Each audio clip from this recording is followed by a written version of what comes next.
And as many of you may be finding out for the very first time this morning or early afternoon, depending on where you may be, the 2020 FIDE Candidates Tournament has officially been postponed due to concerns of the COVID-19 outbreak.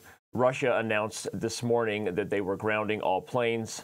And as such, although we don't have all the information and details yet as to maybe other thoughts that went into the postponement of the event, but ultimately it seems that something many people predicted has come to light. And as we get ready for a breakdown of all that has gone into this decision, as well as we will be joined by many guests, I'm joined by my first and always life partner here on Chess.com. Show's Grandmaster Robert Hess. Robert, before we get into it, your initial thoughts this morning as you woke up. It was about 5:30 a.m. for you on the East Coast, 2:30 for me, I think, when you found out. Your thoughts, and as we're going to get into a lot of content here, are you surprised or just sort of relieved? I mean, take us through what's going on in your head about this. Yeah, it's a combination of those, Danny, and I haven't slept at all because, it's a lot going on, a lot to take in. And for the players, I've reached out to some of them just to check in, see how they're doing. And I talked to Maxime Vachier-Lagrave, for example, and I was messaging with him. He's like, it looks like we're going to make it home. But am I surprised? Yeah, I'm surprised that finally this decision was made, but it was by force. It wasn't by choice. And that is a bit disappointing from my point of view, but I'm happy ultimately that the players will be making it out in time. At least it appears that's the case, and will be able to return home and self-quarantine and social distance themselves from everybody else. On that note, the information we do have on that is that we've been told there is a chartered plane or jet that has intentions to take all of the players from Russia to Amsterdam. From there, it's expected that they will be able to get on their own individual planes and head back, obviously, to their respective countries and homes, as Robert said. So we'll give you all the information we have. We've got a lot of people lined up to join us, including two former world champions, Viswanathan Anand and Vladimir Kramnik. But before we get into those interviews, as well as maybe getting some thoughts from the other players and the community, we'll be watching chats. Give us your reactions to this. We want to start at the top of FIDE. Obviously, all things begin and end at this point with the FIDE president and his statement on the matter. So I'm going to go ahead and bring up the card from Arkady Dvorkovich and go through what he said on the matter. He said FIDE cannot continue the tournament without guarantees for the players and officials' safe and timely return home. This is obviously in direct reference, Robert, to the fact that it was the decision by the Russian government, right, as a country to kind of shut down travel due to their own concerns about helping to slow the curve and spread of the outbreak there in Russia. In this situation, and on the basis of Clause 1.5 Rules of Candidates Tournament, the FIDE president decided to stop the tournament. It will be continued later, with the exact dates to be announced as soon as the global situation related to the COVID-19 pandemic will allow. As it was stipulated by the special rules agreed with the players before the start of the event, the results of the 7 rounds played remain valid, and the tournament will be resumed in the same composition, starting with the games of the 8th round. So that already, I think, for a lot of fans, Robert, a lot of questions get kind of answered right there, because I was actually curious what the position on that would be. Is there any thoughts about refreshing, right, pressing the reset button, opening the door that Radjabov, who voiced concerns and withdrew from the tournament, sort of at this point seeming to be right? I mean, no one wants to use the term "I told you so" at this point, because I think at this point there's greater and bigger picture things at stake than that, right? But at the same time, if you're Radjabov and frustrated, I don't know what the stipulations were going in. If it was agreed that if the tournament reached a halfway point, that would be the decision. If it didn't, would it always be resumed, even if only 1 round had been played, right? I think those are some questions that we'll get answered today. And on that note, one of the first big interviews we will have is actually with the FIDE Vice President, Emil, who will be joining us in about a half an hour. We're going to give him an opportunity to express FIDE's point of view in this. Obviously, they've come under a lot of criticism, a lot of questions by a lot of different people, just due to concerns, right? Due to frankly, just worries about different well-beings and whether this was the right call. So we know there's a lot of complicated, thoughts that go into all this stuff, and we're going to give him an opportunity to share their point of view. So Robert, your thoughts as we bring up our final, what will be our final news, I guess, report on this particular topic. Peter Dockers breaking it very, very early, that the tournament will resume in the position that it currently stands, which means in theory, at least at this point, based on that statement by Dvorkovich, these will be the standings when we resume, whenever that is. Yeah, I think it's a very complicated matter from a sporting perspective, in the sense that, you know, sports have momentum. How to quantify that momentum is another question. But Jan Nepomniachtchi just lost this game to Maxime Vachier-Lagrave, and it is strange to have to stop, you know, pause this event and come back to it at a time as of yet to be determined. There's no way to know when things will clear up and get better. And that's, of course, the utmost concern and the priority around the globe. But yeah, from a sporting perspective, it is strange, but it also wouldn't be quote unquote fair to restart the event, because then what happens to Maxime Vachier-Lagrave? He's the leader right now. If they decided this event was done with, if it were over, then Maxime would be the player facing Magnus Carlsen. So how could you stop this event and then say, hey, sorry, Maxime, you're in first place, but actually you weren't supposed to be here to begin with? There's no easy solutions here. And in that regard, I do feel for FIDE, and I think that they're making the right decision to postpone the event. But it is very strange. I don't know, who does it benefit? That's maybe a secondary question to the health concerns, but I'm very curious in that as well. Yeah, you touched on a great point, and again, the chess is secondary here to everything we're all dealing with as humanity, right? Very rarely do we truly get to say that in some sense, right? It's an interesting perspective to share globally with everybody when so many things usually divide us, whether it's political beliefs, religious beliefs, right? Country barriers and boundaries, right? In this situation, everybody's kind of in this together and facing the pandemic. And in looking at this, the chess does take secondary because of that, but it's just crazy, whatever you want to call it, ironic that the guy who maybe shouldn't have been there is the guy leading the event at the halfway point. So if you even wanted to resume, like, would there have been some idea that if Maxime Vachier-Lagrave was in last place, that they redid it and let Radjabov take his seat? I don't think that happens, but it almost seems like that's like a non-option at this point, right, Robert? To not allow Maxime Vachier-Lagrave, whenever this event does resume, to finish it through, right, given that he's leading the tournament at this point. Can you imagine a scenario where he's removed from the event? Well, I hate to be an instigator, but I am very curious what would happen in the case of a lawsuit. Like, is there kind of legal means that Radjabov can say, hey, you know, I should have been in this event, and I was worried about the safety, and it wasn't right, you know, to have this event, which is what he claimed from the very beginning. And now the event took place and then was postponed in the middle of it. And I don't know if regulations were always set in stone or they changed along the way, but I mean, there is a potential. I'm not trying to just be kind of spreading false rumors or anything, but I could see that happening, and I'm not advocating for it, but that's something that could happen. And I do believe, though, if you restarted it, that would cause all sorts of havoc and chaos that is not wanted. And I think at this point, the players are set, and we saw the official statement by President Dvorkovich, and there's nothing you can do at this point. But I do feel for all the players, for Teimour Radjabov, who wisely said, I'm not doing this. And I thought what Maxime himself said was very interesting. He's like, well, there were individual players who were making remarks saying they didn't want this tournament to happen, it should be postponed. But what if they had all collectively joined in agreement to make a statement, to release something saying this tournament should not happen and it will not happen because we, the players, refuse to play? And I don't think the onus should be on the players in the first place. Major universities shut down, right? They said no more. March Madness, the NBA, everywhere around the globe was heeding the caution and advice of the World Health Organization, amongst other leaders in the science and medical fields. And yet here we were when the World Senior Championship was shut down after 7 rounds because there are problems getting back into the United States. But there's Fabiano Caruana saying, this is my chance, and I got to go with it, because if I don't, how am I going to play Magnus Carlsen for a world championship title? So the players really were at the whims of the organizers, and I feel for all of them. And it was never an easy decision for FIDE, so I should voice that as well. But I ultimately am left with a bit of a sour taste in my mouth.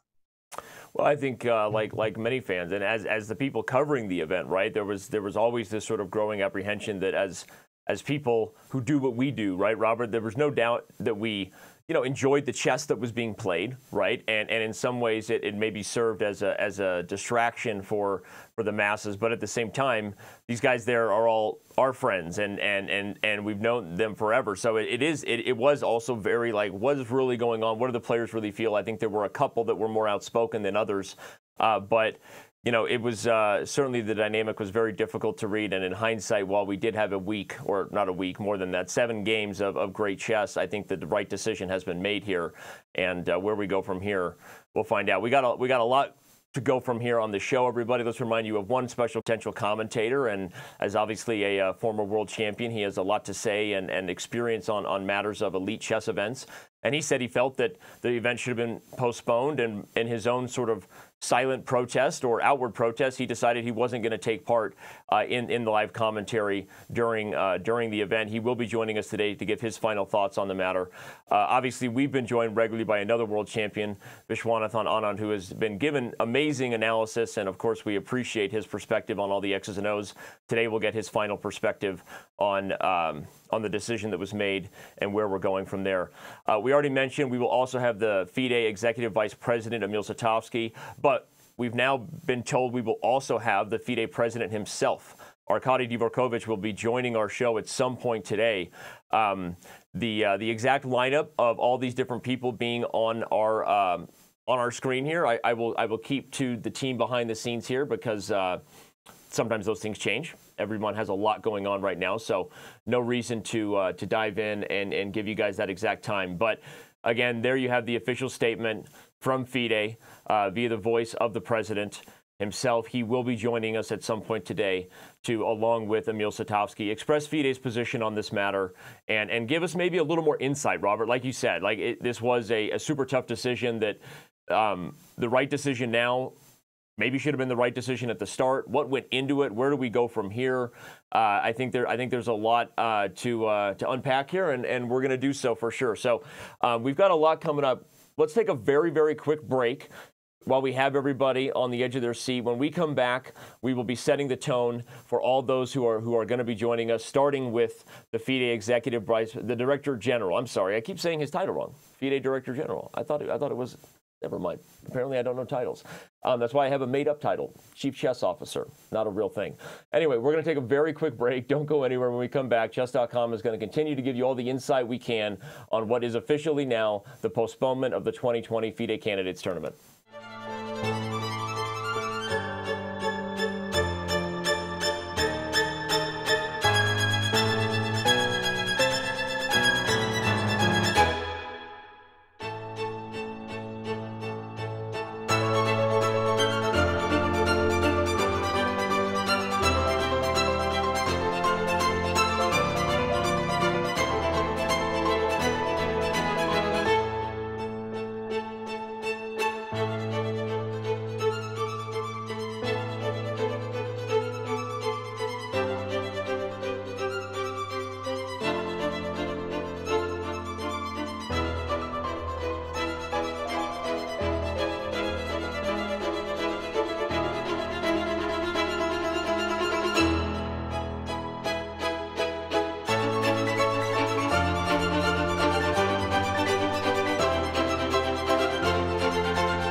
And welcome back, everyone, to what has turned into Chess.com's official coverage of FIDE's postponement of the 2020 FIDE Candidates Tournament. Alongside me, Grandmaster Robert Hess, and many others will be joining us. If you're just tuning in or happen to just be getting the news, the postponement was officially announced very early this morning. If you're on the West Coast or even the East Coast, it's still early, and partly on the heels of Russia, the country, Russia's government has made the decision to shut down all flights.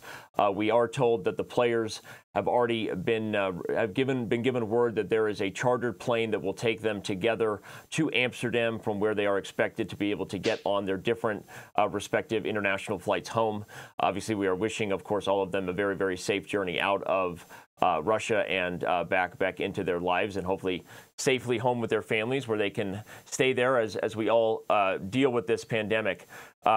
Robert, I'm just going to remind everybody real quick of the different guests we have coming up today. We're going to get different perspectives on this. Vladimir Kramnik has already been very outspoken before the event, and he'll give us his final thoughts based on what he followed throughout the event, what maybe he expected in the light of different things that took place. So it'll be interesting to get the 14th World Champion's point of view. Then, of course, we have the 15th World Champion's point of view, Viswanathan Anand. We've been getting it regularly as far as the X's and O's, Robert, and now we will get it in regards to the official review of what all that was over these last 10 days.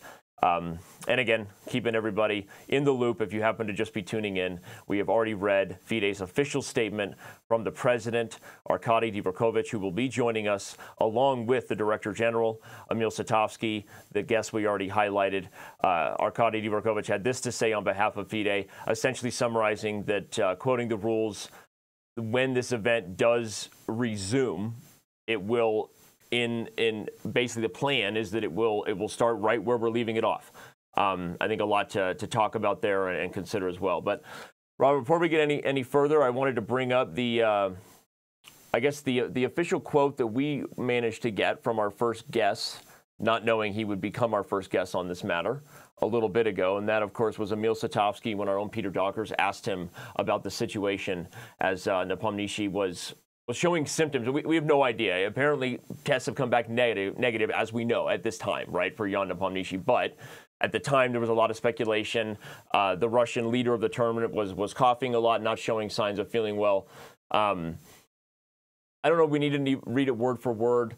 What are your thoughts on FIDE's position, the tough spot in regards to once the event started, when was the right time to stop it, right? Maybe it never should have started, right? Obviously, Emil Sutovsky will have a little bit more to add to this statement, but your thoughts on FIDE's decision here, I guess, to shut it down at the halfway point versus waiting any longer.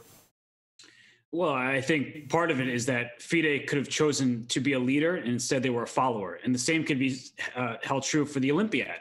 The Olympics were canceled, and it is publicly known that chess is trying to work its way into the Olympics via FIDE. And so once the IOC said, well, no more Olympics 2020, then the chess Olympiad was also said to be postponed. So there's been a lot of following going on. And while I think that it's good to follow the guidance of leaders, it also could have been taken care of in advance.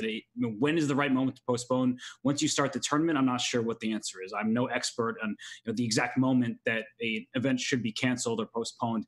But the day before a potential situation where everybody gets stuck in Russia and can't leave, it seems like a good time to send everybody home. It just goes to show the severity of the situation. Right. And I don't think that FIDE took that for granted. And I don't want to take their difficult position for granted either. But I think the players had legitimate concerns.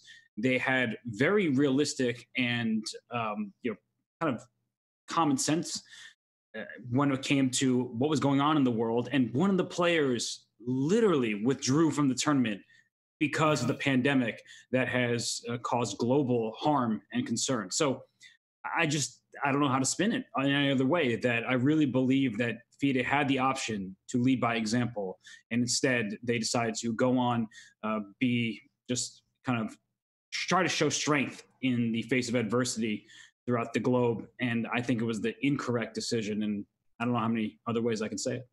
Right. Teimour Radjabov, of course, the player you're referring to, and remind everybody of who Teimour is, the player withdrawing from the event before it started, is kind of right in the middle of all of this, right in the circle of all of it, because as the only guy who was willing to kind of put his foot down and say, you know what, I just don't think we should be doing this, right? Everyone else, I think, as you said before we went to the break, felt a little more stuck, a little more questioning. I think a lot of us, I mean, 2 weeks ago, 3 weeks ago, there were a lot more people who didn't understand where this was going, right? And I think, and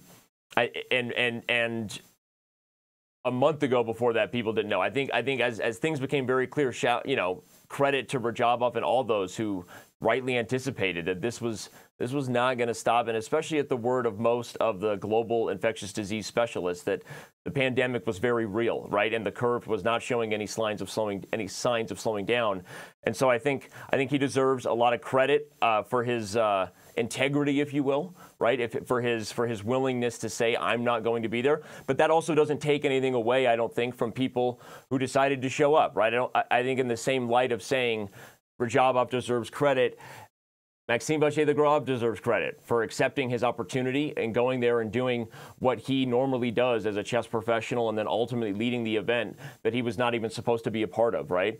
So I think leaving it all with a very mixed bag of emotions is how we're going to feel throughout this whole thing. And I, as we said, a lot of the previews I'm showing you here as far as the news items, you can all read them yourself if you go to chess.com/news in case somehow you haven't been following it as closely as Peter Dockers and our crew have been reporting on it.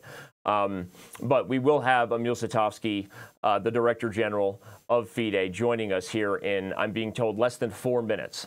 So we're going to take a very, very quick break. Lots of speculation to be had here. We have questions for the Director General.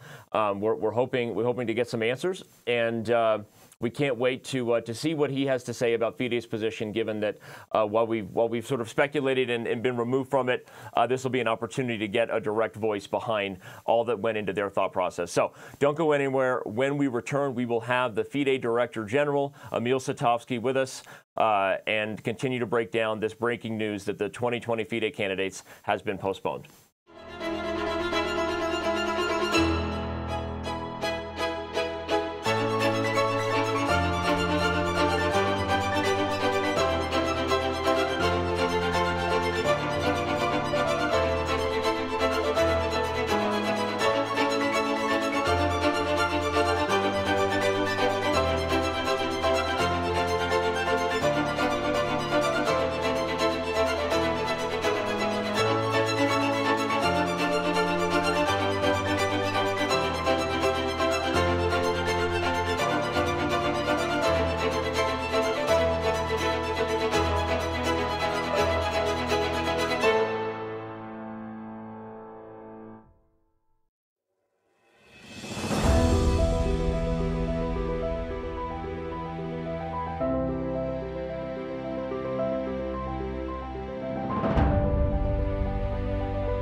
And welcome back, everyone. If you happen to just be joining us or getting your day going this morning, you have now been made aware that the 2020 FIDE Candidates Tournament has officially been postponed. It was announced this morning on the heels of Russia's decision, Russia's decision to ground all planes going in and out of the country. Although for those immediately with questions on that, we have been told that the players will all be given a charter jet. That was right, Robert, and it is to Amsterdam, right? I was correct about that.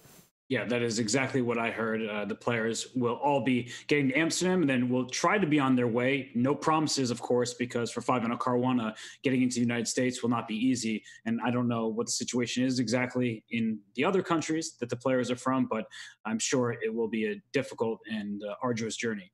Well, of course, we wish them all safe journeys, safe travels, not just to the players, but all of the those on site helping make this event possible. Right? There are members of the Chess.com team that we definitely want to help get home safely, and of course, FIDE officials as well as all those involved in helping make that event possible. We hope that the journey and wherever their travels may take them, land them safely at home with their families. When we have a second, we're going to bring you a quote by Fabiano Caruana, who just tweeted about his potential journey home. We'll obviously be on the lookout for any late and breaking information as the players express themselves via social media or otherwise. Here we actually have a tweet speaking of expressing themselves. Maria Emilianova is the official Chess.com photographer, and she's been doing amazing work on site for us, bringing photos that you've seen all over on news reports, often used by Agad Mator at his YouTube channel, and she does great work. She's been there kind of, on the edge of her seat, like all of us, doing what she could, but also trying to do her best to stay safe. Those are some pictures of an emptied out and cleared house there, Robert. That's a bit ominous looking, I'm not going to lie. Those aren't easy to look at. They really aren't. And it was the big stage, some great players participating, and it should be a joyous occasion where everybody gets to revel in excellent chess. And for Maria, she's there. She's been taking great photographs. She's been helping with interviews and all of that good stuff, but it's not a fun time in the world. So shout out to Maria. Thank you so much for all that you've been doing. And we appreciate it. And these photos, all of them throughout the event, have been much appreciated. Speaking of not having a fun time, as you said, your very good childhood friend, you grew up with him. I was a few years older than you guys, kind of grew up watching you guys get better than me at chess. Thanks a lot for that, by the way. I've never really thanked you for you and Fabi rapidly leapfrogging me in your chess careers. But jokes aside, he says, the candidates is over for now. The hard part still remains, getting home. I expect to re-enter a world I hardly recognize. We know that that's how things are right now. It's absolutely crazy. For all of us. I'm seeing the faces of 4 children at home who maybe I recognize a little too much. I can't wait for school to resume. Just kidding. No, but jokes aside, I mean, this is going to be a difficult task for Fabi to get home. We know that everyone involved and with an opportunity to influence and to help that journey happen will do so. We wish Fabi the best and safest travels home.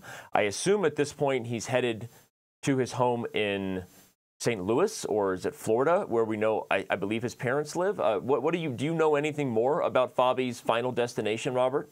I don't actually know where he's going to, because the United States, he does have homes in the U.S. and I believe he also has a home in Europe. But if I'm not mistaken, it's in a country that has been particularly affected by COVID-19. So right.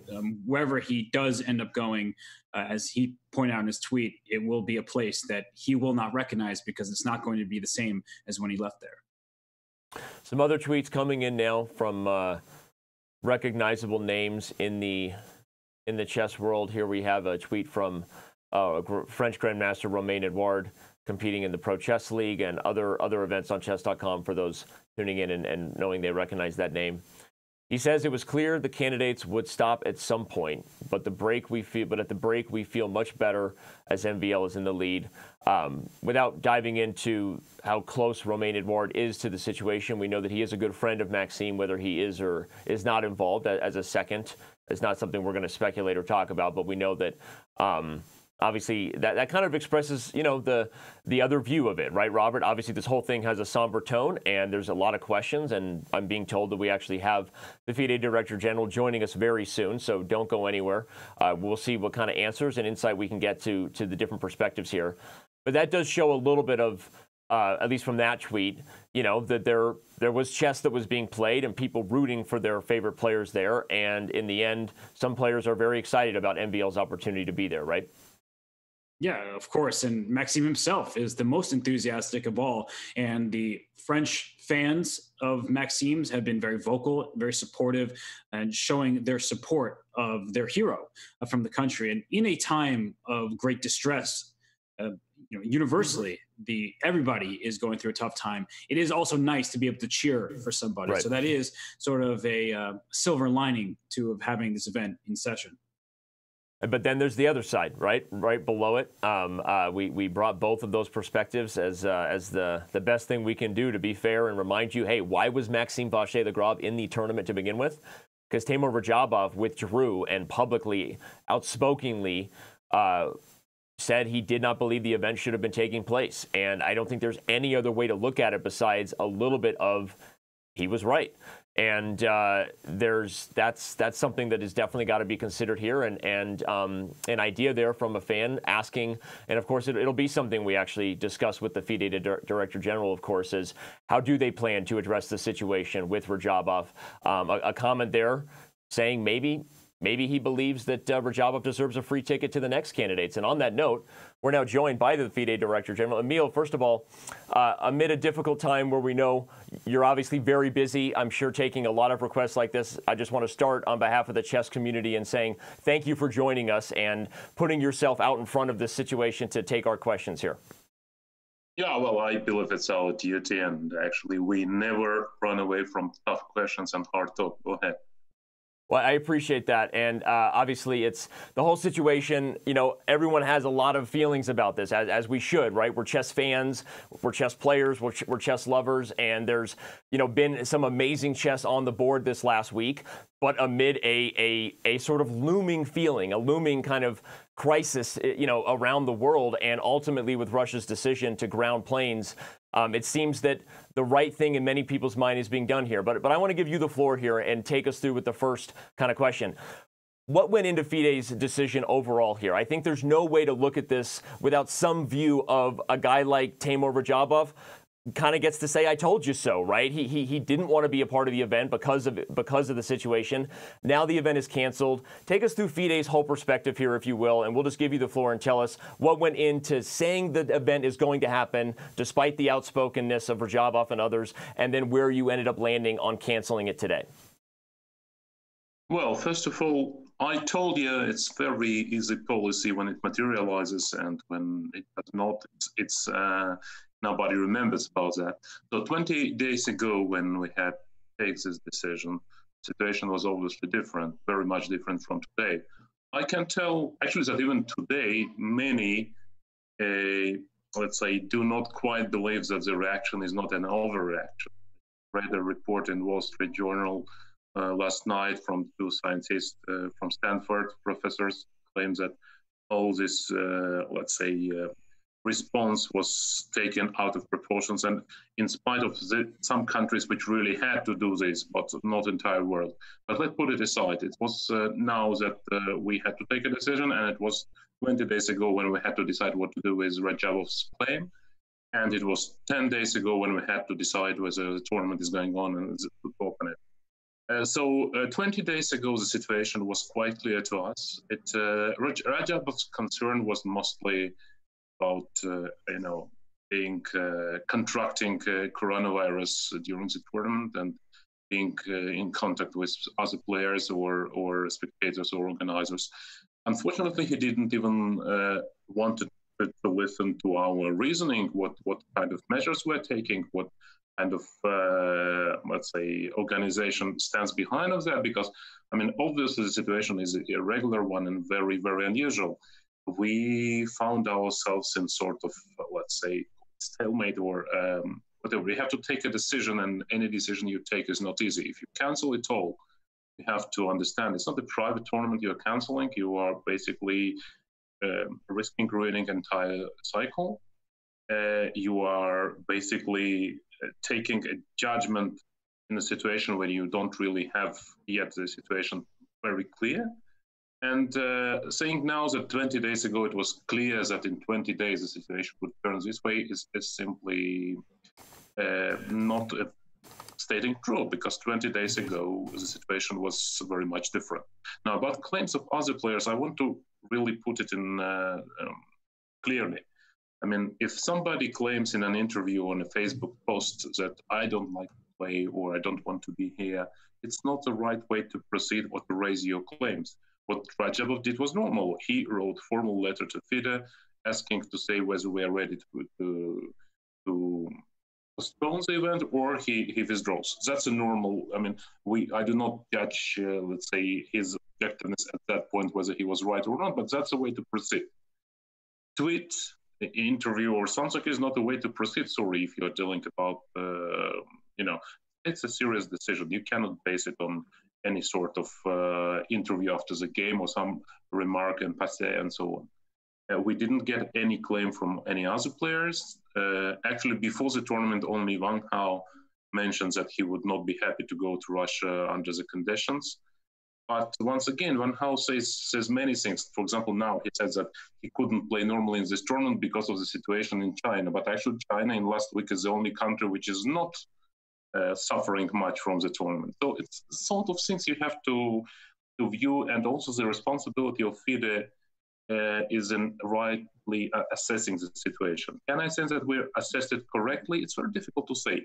I think if not a decision of Russia to ban flights starting from tomorrow, we wouldn't have stopped, because from the main perspective, the perspective of health reasoning, we were very much securing players' safety. All of them have undergone the coronavirus test twice and negatively. We have limited any contacts of the players and officials and arbiters with the, let's say, outside world. No spectators, no journalists which were not FIDE journalists, and they were very limited. Limited to 5 or something like that. So it was everything done in order to conclude the tournament. We have to think on a grand picture. I mean, to say, guys, we cancel everything is an easier way to, maybe easiest way to do it, actually. And what to do next? How to resume chess live?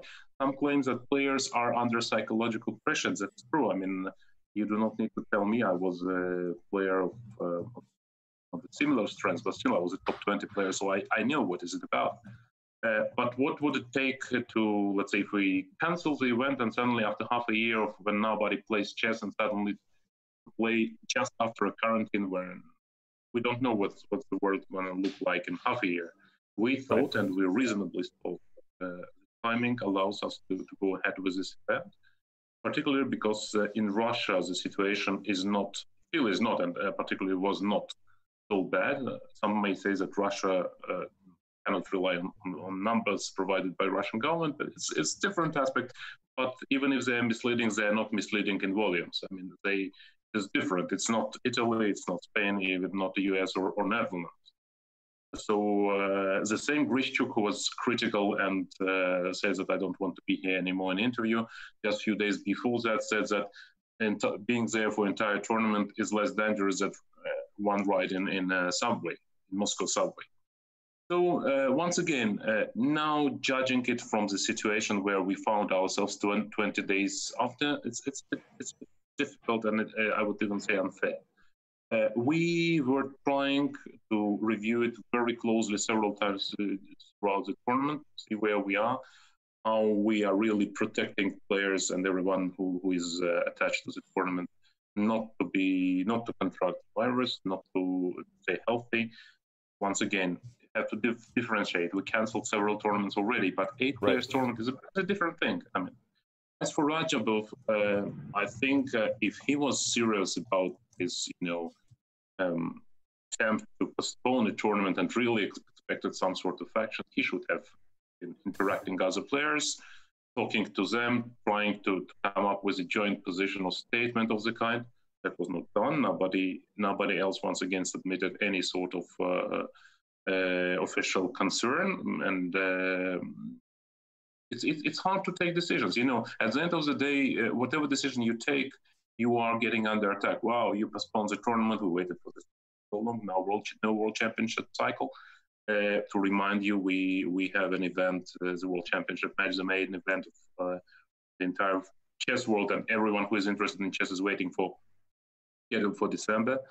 And it would be very difficult. Even now it is difficult, but once again, we had to evaluate and to, it's all about risk assessment. We evaluated that it was a right decision to go ahead. We could have been more stubborn and go ahead still now.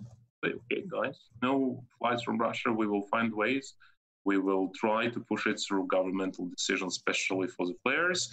We would take trains to Vladivostok and Kaliningrad, and to hope that in 1 week maybe the situation improves, and in 10 days the flights are reopened. Whatever, we could claim that, like Caruana said, he's used to stay 3 months away from home. But no, we believe that this is a point when the decision has to be taken, because we cannot really guarantee players safe return home. And it's not only about players themselves, obviously. It's their families, it's their parents, it's their kids, and so on. So, of course, it's a very difficult balance. And once again, I only can assure you that any decisions that was not taken lightly. And it was decided, let's say, not on the spur of a moment. Well, thank you. I mean, honestly, that was great. It's great to get insight into FIDE's perspective on this, and I appreciate you sharing all those thoughts. I want to let my partner ask a question here. I just want to confirm, you did briefly say that the second round of testing did take place and they all came back negative. There was a lot of speculation, just a personal worry by a lot of fans this morning. No players tested positive. Obviously, that had nothing to do with the decision, right? Yes, that has nothing to do with the decision. I didn't see this rumor sparking, but if they are, players' health is not. Okay, but I just wanted to make sure. I think a lot of people were wondering at the suddenness of it. We clarified this morning that. As what we knew, that was also the case. But Robert, go ahead and take the floor and ask the Director General. Go ahead. Yeah, I mean, Emil, you said that FIDE has obligations with the main event, but how did you decide not to take the lead, for example, from college basketball or from the NBA, right? That all leads to a main event, and those organizations sacrificed a lot of money and their championships to prevent the spread of coronavirus. So I'm just curious how you looked at other organizations for guidance and how you weighed those decisions. So that's a good question, and thank you. Actually, I think it's a common and big problem for nowadays world, which we are facing, that situations that only look similar tackled in a similar way. It's absolutely different situation with a mass sports like NBA or soccer in Europe or whatever. You don't have thousands of people attending your matches, and you have in chess you have in fact only 8 players and surrounding. For all these entities, for NBA and similar, to postpone the match and the calendar and to have it with once again a lot of spectators is a sort of better solution than to obviously to stage it, risking players and spectators. And if not to have spectators, it's also a bit of a special decision. But I would put it separately that they did not take a strong action before their players got contagious, before player contracted coronavirus on several occasions at the time. And I hate to cut you off, Emil, but isn't that kind of a learning experience where they did not act prior to, but maybe other people should do so? I mean, I'm just wondering. Exactly, but they interact with much more people than our players.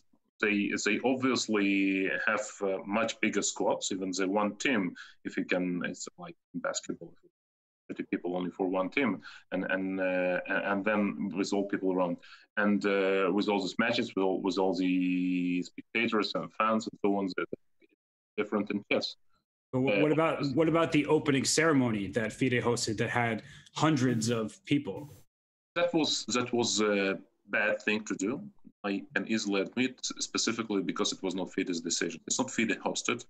The photos which were taken, I mean, somebody rushed post the photos wherever possible, but obviously we have to understand the situation here. That has to be clarified, because I heard it in many places. And having such an opening ceremony was an awful decision. It was not FIDE's decision, it was a decision of local authorities, because according to the situation which was enforced by them, mass gatherings up to 5,000 people or something were allowed in Russia. We were not giving hand, but we tried to prevent it, but we could not. What we could do, we actually allowed players to stay in their hotel safely. No player was present there. Unfortunately, when the news are published many times, simply do not retell you what was there. I mean, all the officials were allowed, not including players. So it's open. So you can say you endangered the lives of people who attended the ceremony, and that's why it was an awful decision. But it's not our decision. I have a follow-up question. You have to understand there are differences. Let's say when staging event in Russia, that sometimes you have to march with local authorities and their decisions. So it was a sort of gaffe from their side. And once again, I do think it was a mistake. But if you paid attention, we tried to minimize the damage, to limit any possible consequences. But of course, the water doesn't look nice, and the decision to stage it was not smart. It's appreciated, definitely. I think the acknowledgement of it being a mistake, and we know, fielding these questions is something that's difficult. So we do appreciate you continuing to kind of let us ask you and get insight into the perspective here. I do want to bring it back to one specific action item that has a lot of fans in the Western society curious, as Fabiano Caruana unable to travel back to the U.S. Is FIDE involved in any sort of plans to help him reach his final destination as he travels home? He tweeted this morning that he knows it's going to be a very difficult task. How closely are you involved in that situation in sort of personally hand-holding that every player makes it home safely? I can tell that immediately when we took a decision this morning, we spoke to every player. We acquired tickets for them. FIDE covers all the costs for changes or whatever. We took the best possible route for all the players and officials who are traveling back home. As far as I know, there is no problem for Caruana to get back to ES. At least not. It is not, let's say, prevented by any decision of State Department or whatever. As a U.S. citizen, he still can get back. Once again, we tackle it with each and every player.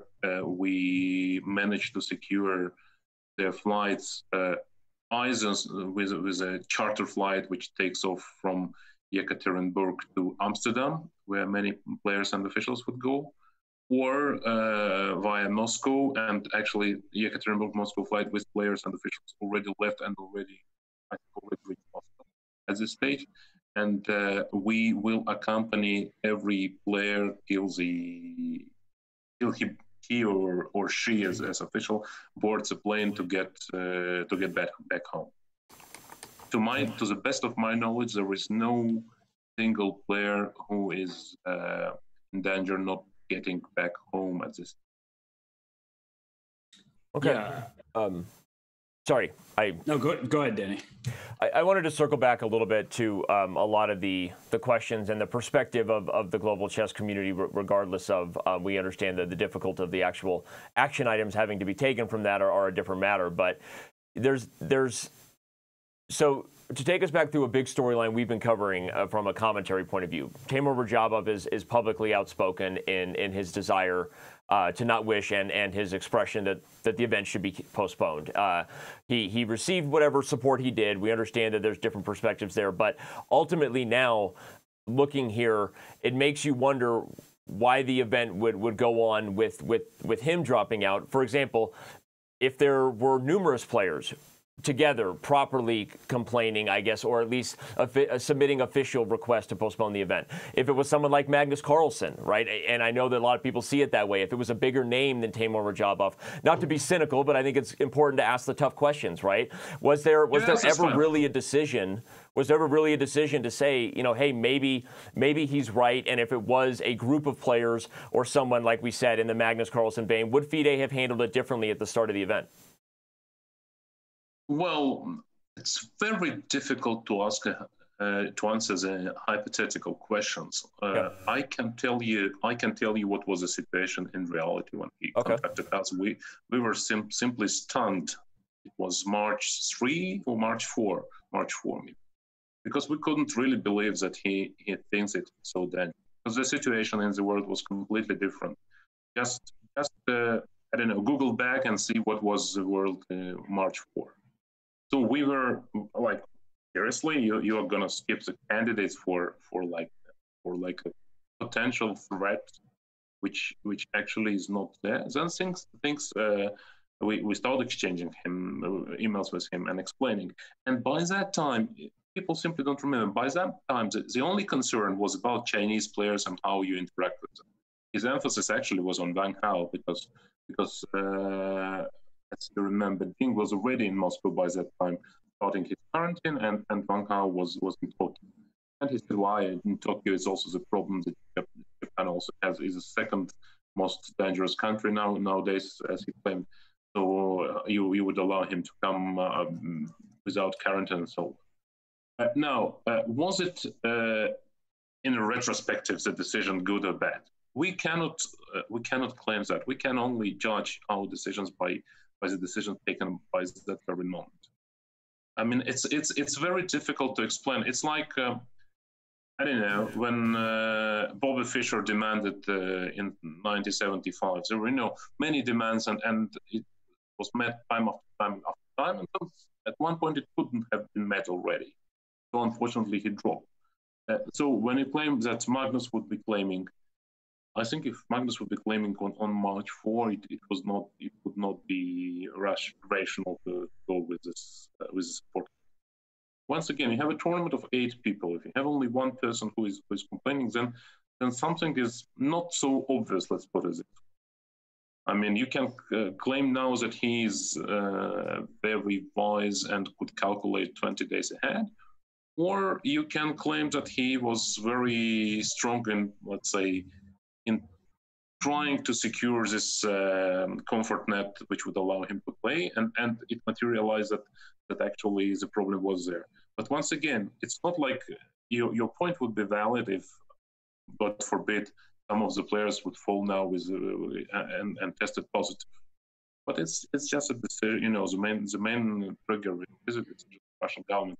They could have different decisions. They could, for example, have tougher quarantine instead of forbidding flights. The quarantine in Russia is not so tough. It's only for people 65 plus and only in Moscow. That's it. So you have to understand that it's not like it was very evident, and it's not like he proved to be correct. It's not exactly like that. I mean, he proved to be that his concern was obviously based, and we never claimed that it's unbased. If you check even my interview with Peter Doggers published on Chess.com, I emphasize it that we understand his points, but we have to assess risk and take a decision.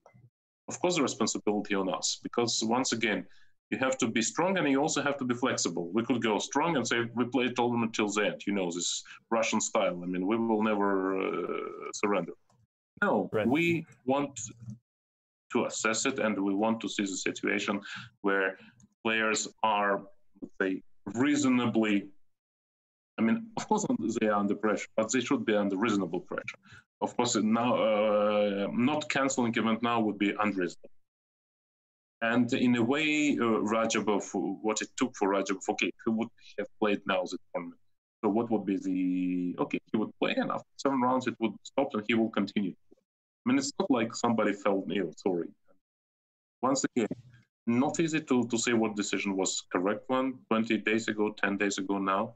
Right. It's every time a responsibility and a tough responsibility on ours, because whatever decision we take, it has pros and cons. It can jeopardize many things, and it can, also be good for chess in some regards. Because many people, even on, we don't claim, because many times they say, okay, those Russians did it and so on. I glance at the English Chess Forum, and most of people were supportive of our decisions back then and now. Because also, to evaluate the real risk of the situation is really difficult.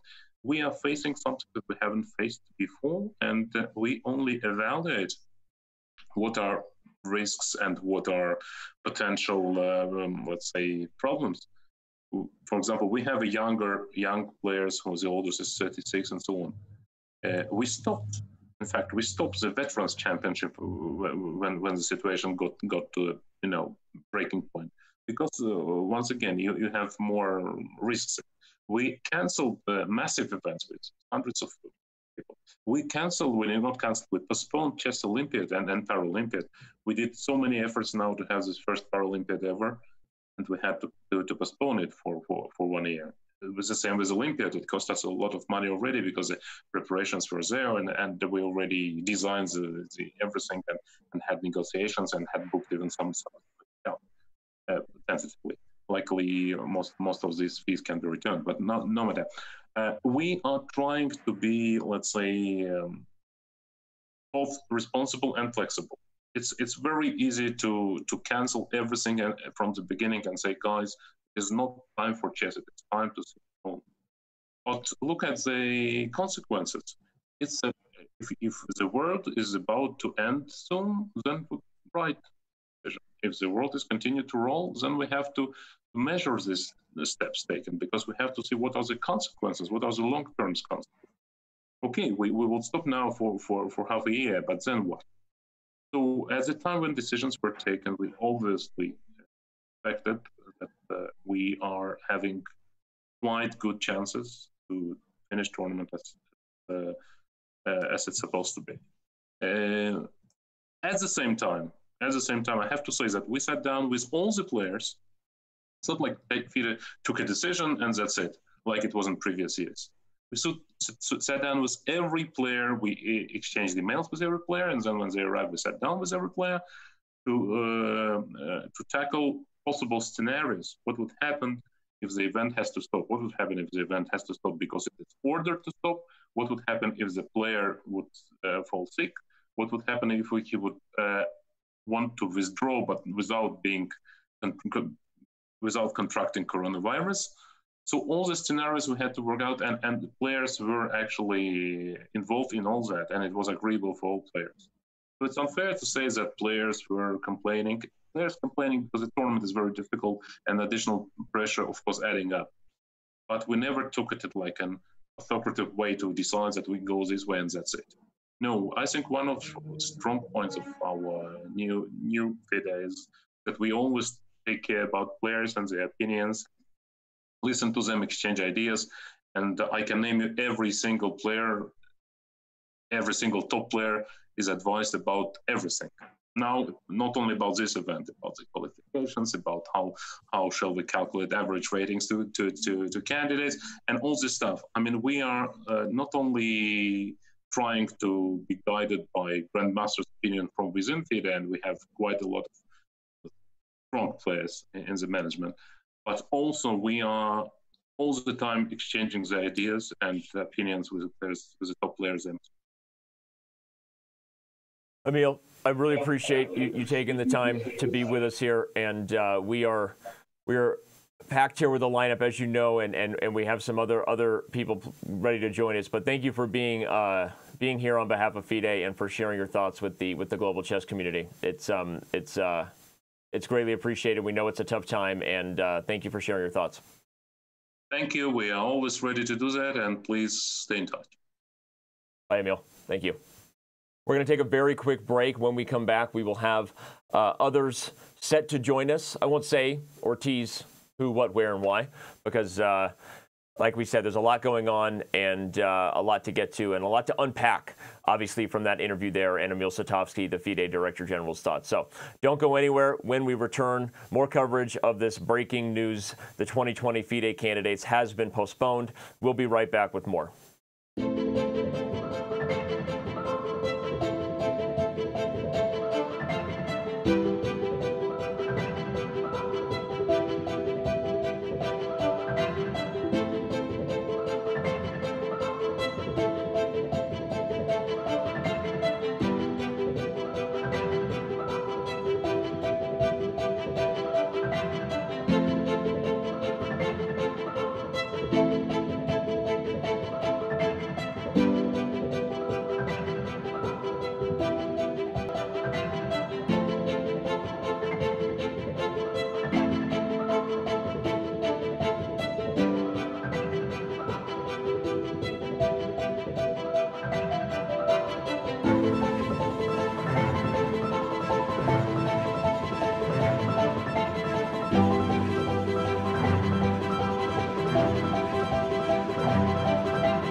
And out of the frying pan into the fire, I guess they say. Tough questions all around for FIDE. Arkady, before we get to some tough questions, happy birthday.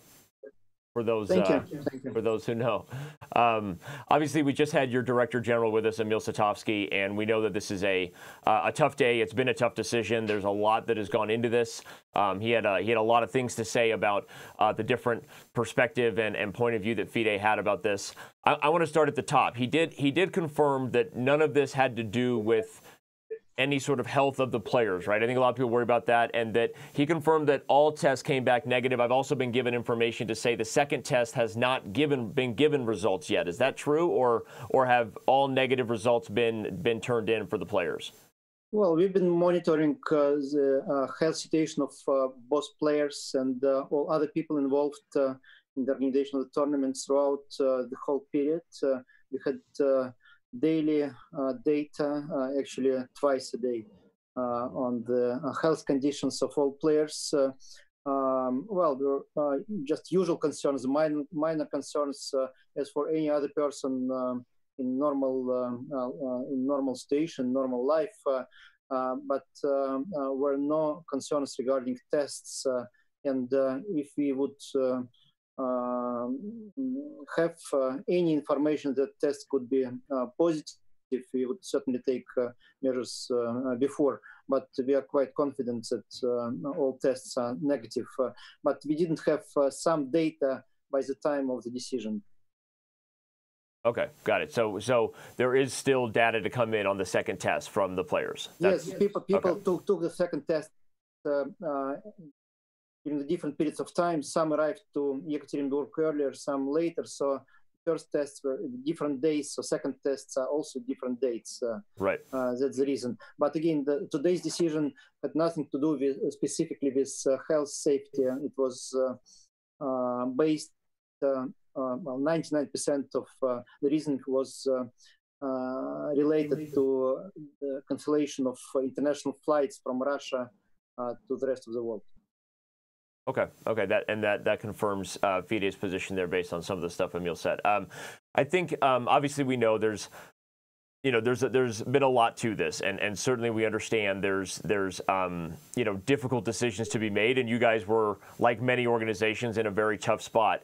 That said, it just there's no way to get it around the global perspective that seems to be that this shouldn't have taken place, and that there are some people who get to say "I told you so." I know that that's a tough spot to be in, given the information you had, and we did ask this question to Emil, but I have to ask then if the decision was made then based on the flight. So why?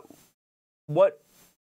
I guess we were getting a little bit of information from Emil. It wasn't totally about the flight. So is it just that you guys were feeling the pressure from the outside to eventually shut this down, or do you feel that if the event went on, you were legitimately worried that the players would not be able to make it home?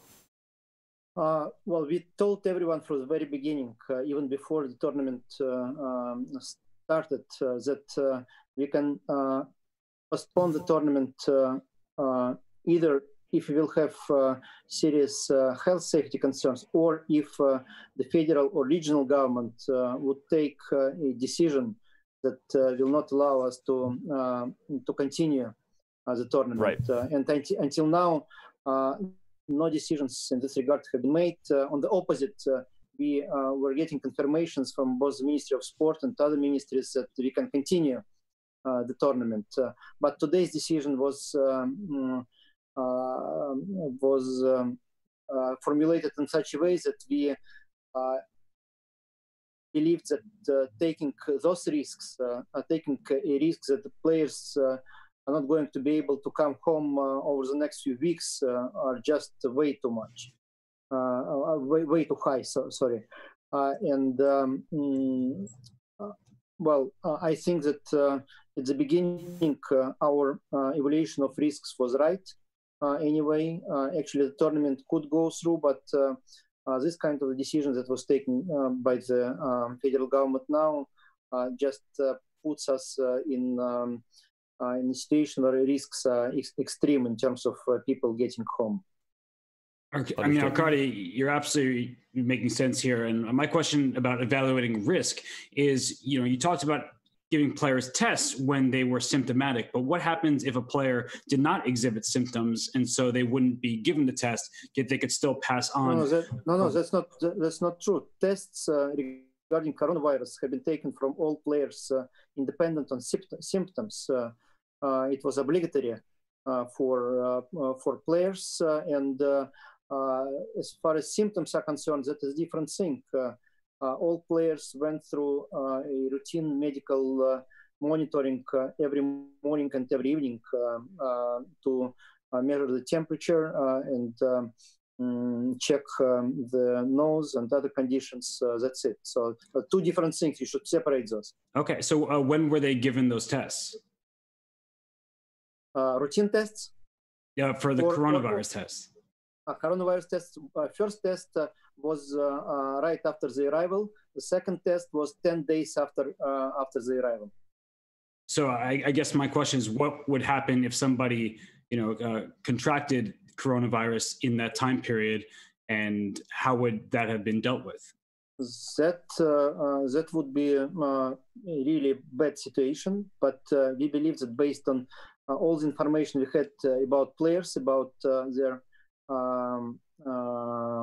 residence status before the tournament, where they spent time before the tournament, including, for instance, Dvorkovich, who spent 2 weeks near Moscow without getting anywhere else. And again, we asked every player about their whereabouts. We knew what's going on. We checked them upon arrival. So based on all this information, we thought that risks are minimum. It's appreciated, Arkady. I think some of these, I think understandably so, you would understand that there is lack of insight, right, that everyone has on the outside looking in. We don't know, what's going on and exactly what's going into these decisions. And I think it would seem fair to question making sure or wondering what exactly is in place, right? We hear tests are being done. We hear that there's social distancing being done, but we see things, right? And we see things from the outside looking in and wonder what would really be done in the position of a crisis. So I just, it is helpful to understand the tests were done at the start of the event and beyond. But I do have a final question about this, which is, as new FIDE president, I guess you haven't even been in the job for a year, and you're facing something that is on a scale of never happened before in the history of humanity. And your experience in running these elite events, if you don't mind me saying, right, is still new, right? So you're obviously going to be relying on input and advice from some of your different directors and vice presidents. But how did you weigh when you got word of Radjabov's withdrawal, combined with outspoken protests from people like Vladimir Kramnik and others, combined with the advice of, but hey, not every player feels this way? Was there part of you that just didn't quite know what to make of some of the different perspective and the players, or did you feel confident at all times with FIDE's decisions and what happened here? Well, first of all, I had a huge experience with dealing with crisis situation when I've been working in the Russian government. Okay. All kinds of crises throughout this period, starting from the 90s, then beginning of this century, then 2008, 2014. So I do have experience. That's helpful. Helpful to know. Also, there are specific crisis situations. For instance, after the tragedy with the Russian aircraft in Egypt, the tragedy at one of the Russian coal mines, and many others. So I know how to be in this situation. Second thing, yes, we had daily consultations both before the tournament and during the tournament, both with my management board colleagues, including Emil, Victor Bologan, Ruchen, and many other friends. Also, I put this to the approval of the FIDE Council.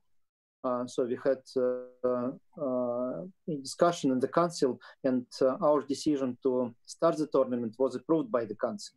So it was not just my personal decision. The council supported me in this decision, and I think what different famous players are saying is important. The opinions were not uniform across the board. I know that Vladimir Kramnik was against starting this tournament. On the other hand, I heard supporting words from some other people, including Vishy, Anand, and generally positive attitude towards playing chess during this period from the world champion, from Magnus Carlsen, in his commentaries. Comments at Chess.24. So the attitude is not uniform. But again, every time I heard the negative view, I've been analyzing the situation more and more. You can believe me, I was not sleeping well during this period of time. And it was a hard decision to make to start the tournament. It was extremely hard decision to make to stop it right now. Arkady, that's a very fair. No, it's a very fair point, and I, must admit it must have been a very difficult decision. And I guess one final question I have is, what would the threshold have been? How many people would have had to complain in addition to Radjabov for you and FIDE to have postponed the tournament from the very beginning? You know what I always do is having dialogue with all people involved, and I was ready to discuss the situation with everyone. What I didn't really like in Teimour's message, that it was sounding like ultimatum.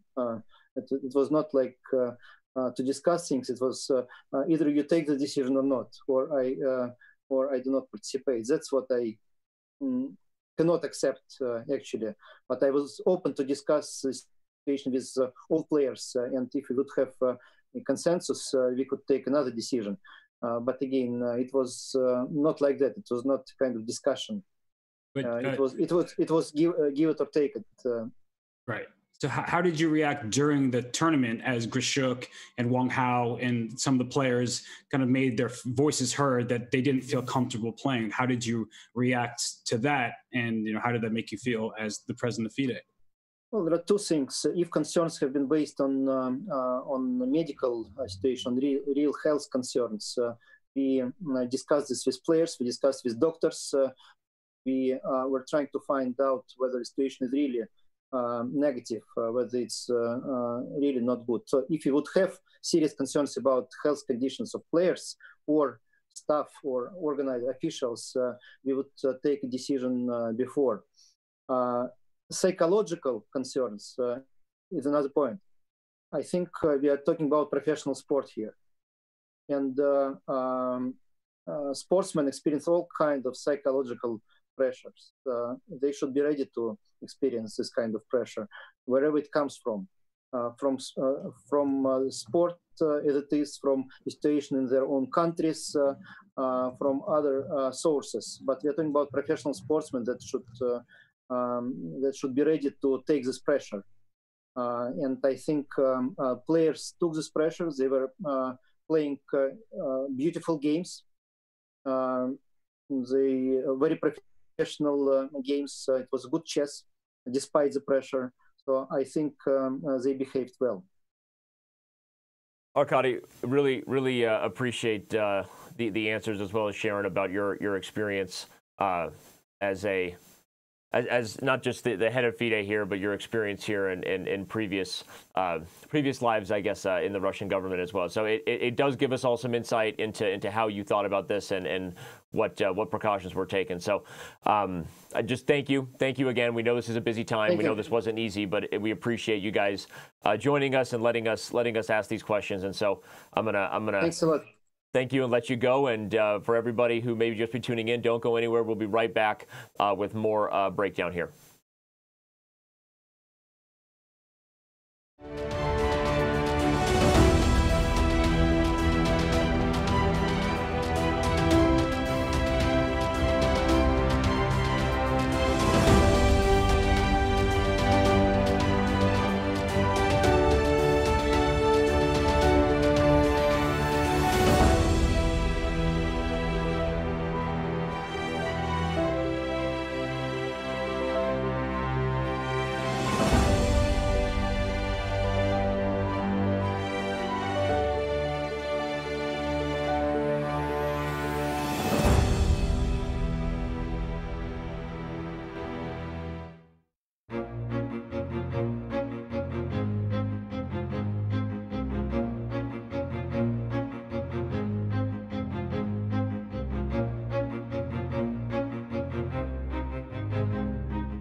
are now joined by world champion Viswanathan Anand, who has been with us every day, providing a slightly different tone in commentary. Vishy, the X's and O's on the chessboard, no longer the topic of discussion.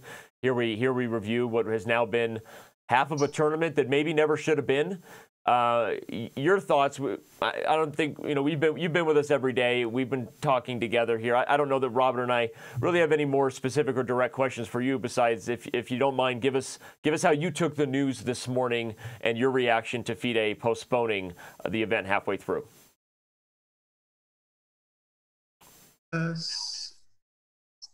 Yeah.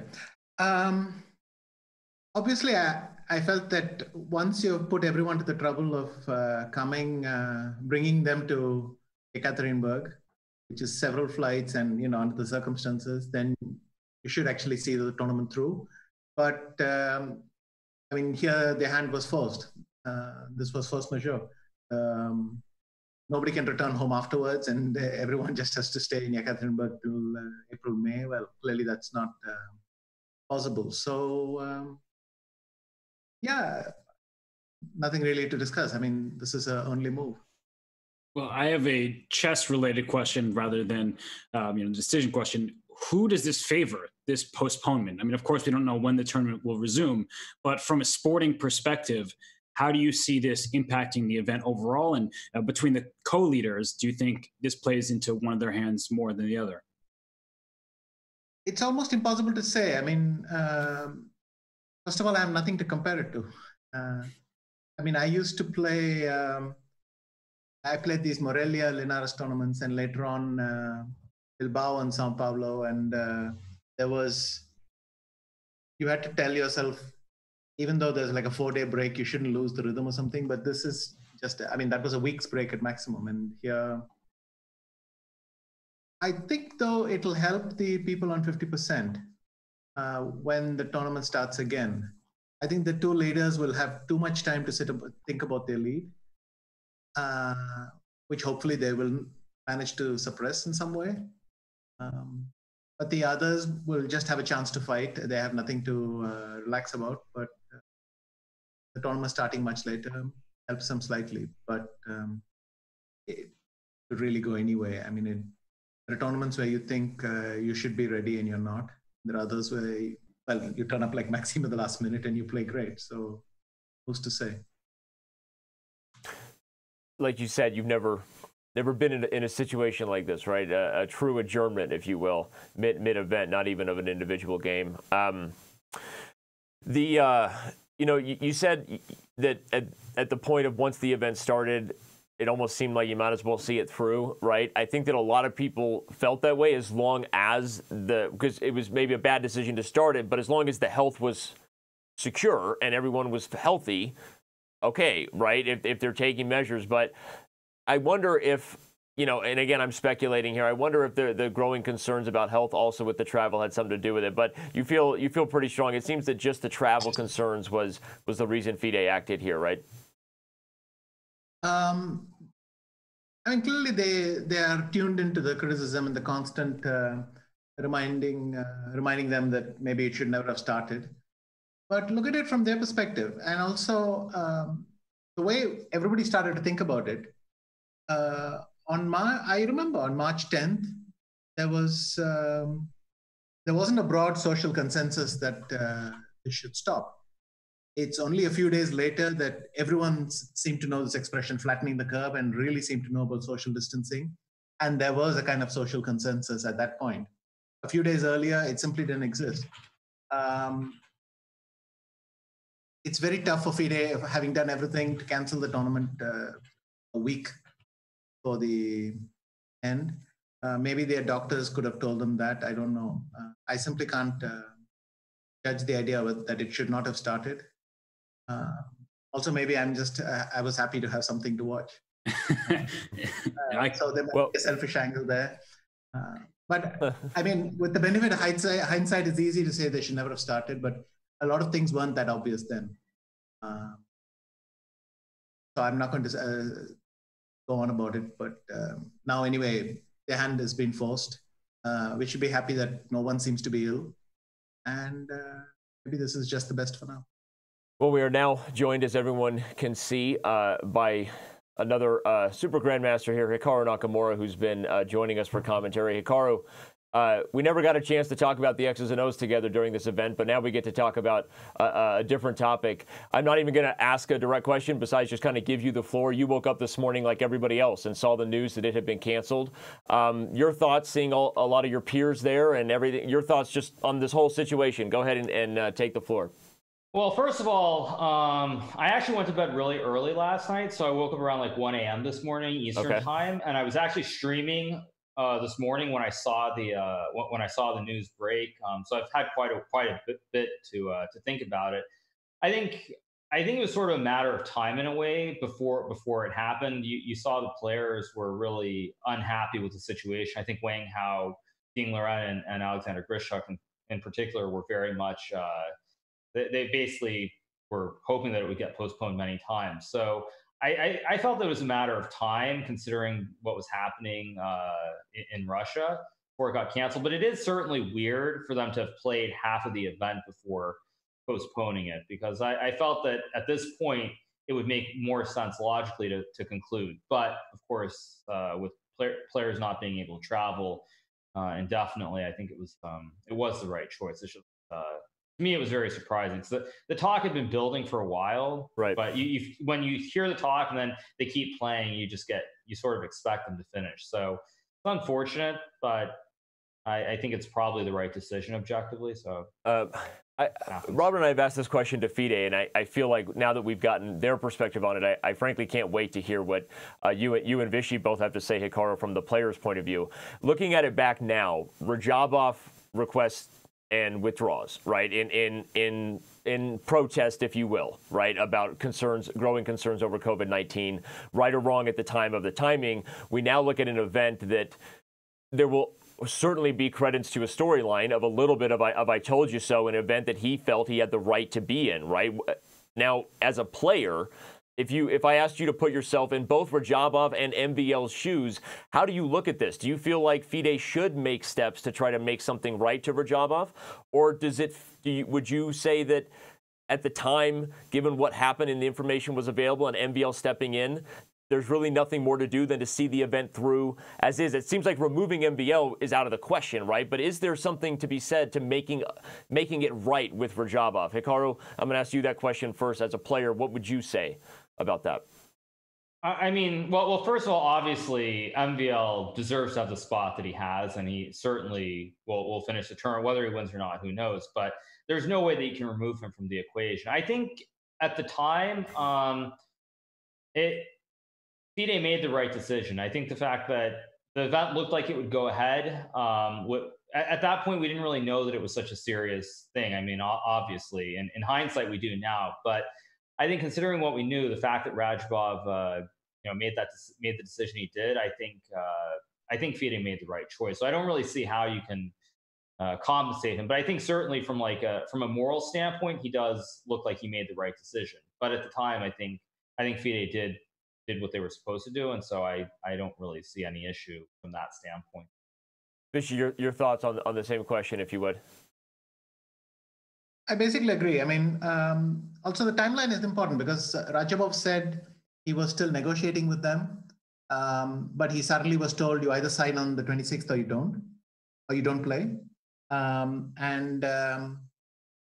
Emil says they got an ultimatum for Teimour, but that's clearly contradictory. Both versions. You would need to know what exactly transpired between them.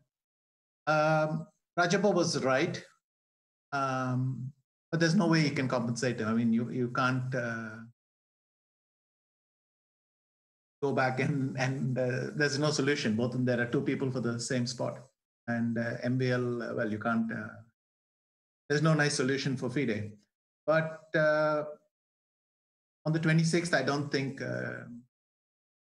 Teimour should have been forced to choose so quickly. Got it. I think that's a very fair take, and I have a question. Once Radjabov has already given up his spot to Maxime, still between that time and the time that the candidates began, the FIDE World Senior Team Championship was underway and then stopped after 7 rounds, which, if I'm not mistaken, occurred before the beginning of the candidates tournament itself. The question is, FIDE stops one major event, but lets the candidates go on. If you were FIDE president, I can start with you, Vishy, making that one decision, do you think you also would have postponed the candidates before it even got underway? I would have found it very hard to do so. Also, in February, I don't know that all the sponsors would have been very happy with this. I mean, they had put together an event. They said, well, we have the medical team you need, the situation you need. We don't see any issue. FIDE also has to know that, will the event happen in its current shape if it's just broken and taken later? I'm not sure about that at all. Yeah, Hikaru, your thoughts on the same question? What if you were, in a regrettable position as a leader of FIDE? What would you have done there? I mean, I think first and foremost, we have to realize that this is a very unique situation around the world. If you just look at it from a general standpoint, shutting down countries, whether it's China, the U.S., Italy, all these different countries that basically are going into a sort of a permanent lockdown for the time being, that it's never happened before. It's so unique and so completely. It's just a scenario that no one could ever imagine, even 3 to 4 months ago. So I think, when you keep that in mind, I feel that FIDE, again, at the time, there was no way that they could have known that it was going to be this serious. I think for most people, even looking at it now, you would think that's just an absolute worst case scenario, and it's just not realistic to think that would happen. Now, at the time, I think they did know already that China had sort of shut down a large part of the country, but again, it's, I think, impossible to have foreseen this. And for that reason, I think Dvorkovich made the right choice to continue. And I also think at the time, there were not laws, sorry, but they were it was in the Czech Republic, I believe. Is that where it was? Yeah. I think the government had sort of mandated that you couldn't have large gatherings or groups of more than 100 people in a room together. So I think they were really forced to do that. Whereas in Russia, there was nothing on the table at that time. And in fact, I think pretty much everywhere else, it was more or less the same. So I think they made the right choice considering everything that they knew at the time. And I can't fault them for wanting to go ahead with that. And part of what happened with the event in the Czech Republic was the U.S. team had to really rush home because of the uncertainty and the restrictions on travel coming into the United States. So, there is a player from the United States in the tournament. There are, of course, players from China, so from particularly affected regions of the world. So, I mean, there was information going on. March Madness was canceled. The NBA season was put on hiatus, and all of these major events were stopped. So, I don't know if maybe it's just my perspective. I don't know if it's fair to say they didn't have an inkling of this being a pretty major outbreak. Well, yeah, but I mean, I think at the time that it became really major, wasn't Ding already in Russia in quarantine? He was. Starters. Yes. I felt like it was sort of kind of it's a lose-lose situation. I mean, perhaps they could have postponed it, but I think we're talking like with maybe a week before the event was set to happen is when they could have maybe called it off. I don't think they really had advance notice beyond them because when did the event start? It started what, March? Like 17. So it was like 5 days notice or so.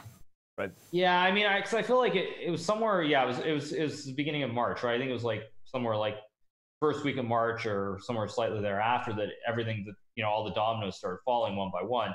But I think that they had an idea, but it was sort of a lose-lose. And I think the sponsors would have been really, really upset too, because again, I think what has happened with the shutdown or everybody getting the virus is it's very much a worst-case scenario, and I don't think anyone could have envisioned this. And if you do that and you're completely wrong, I think you would look very silly in a way. So I can't fault them for what they did, even though in retrospect, I mean, of course they should have postponed it before it started, but it's always easier in hindsight to make different decisions. So I think they did what they felt. Well, I think you said it well, Hikaru, when you said it's a unique situation, and I guess it's something that all of us may even have more hindsight a month and even a year from now, right? I mean, I think looking back at the way a lot of things have been handled over this time is obviously very difficult. And I only had one more question. We've been kind of going back and forth, and the question we hit Vishy with right before you joined, if you don't mind, Hikaru, I want to ask you the same thing. As a player now, let's say the event resumes late May, June, best case scenario, maybe later on, depending on where this curve of COVID-19 takes us. Do you feel there's any advantage or disadvantage for a player in the field, given the way the standings ended at the very long rest day, the postponement of the event? I guess I'll answer first.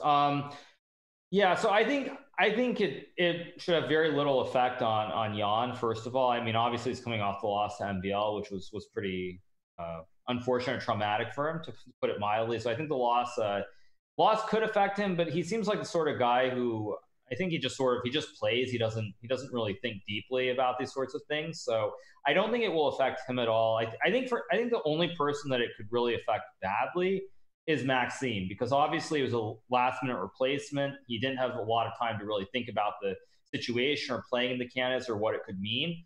And now he finds himself in the lead at the halfway point. So I think for Maxime, it could have a very, very negative effect, just because he's going to have a lot of time to be thinking about leading the tournament and what it could mean if he wins it. So I think he's the only one it could affect negatively. I think it could be a huge boost to Fabiano, though, because I felt that after he lost this game to Ding in the third round, I know he missed a win somewhere in the middle game or end game against Jan, but I don't feel like he's been playing inspired chess since that loss. And so I think for him to have the chance to sort of recharge and come back with white and whenever they resume against Maxime, and if he wins that game, he'll be right in the thick of it. So I think Fabiano benefits the most from the tournament. Interesting take there. Appreciate it, guys. Vishy and Hikaru, just on behalf of Chess.com and the entire community here, you guys, thank you so much for being a part of our coverage. Sad to see it end as chess fans, but understandably so, as has been expressed. So I just want to say thank you both again, and wish you the best, staying safe, healthy, and sane yourself over these next trying times for all of us. So thank you, guys. Thanks. Those are interesting thoughts there from two very experienced guys at the highest levels of chess, and we'll continue to unpack. We don't have a lot of time to reflect on what's been said before we are joined by our next guest. And on that note, the guy waiting right around the corner, the 14th world champion, who of all chess players not involved was the most outspoken, along with Teimour Radjabov. So interesting to hear what Vladimir Kramnik has to say on the heels of Hikaru Nakamura and Viswanathan Anand. Don't go anywhere. Robert Hess and I will be right back again with more coverage of the FIDE Candidates Postponement here in 2020.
And as we welcome you back, we remind you all that a man, namely a world champion on March 16th from Geneva, made his position clear about the tournament that was getting set to take place.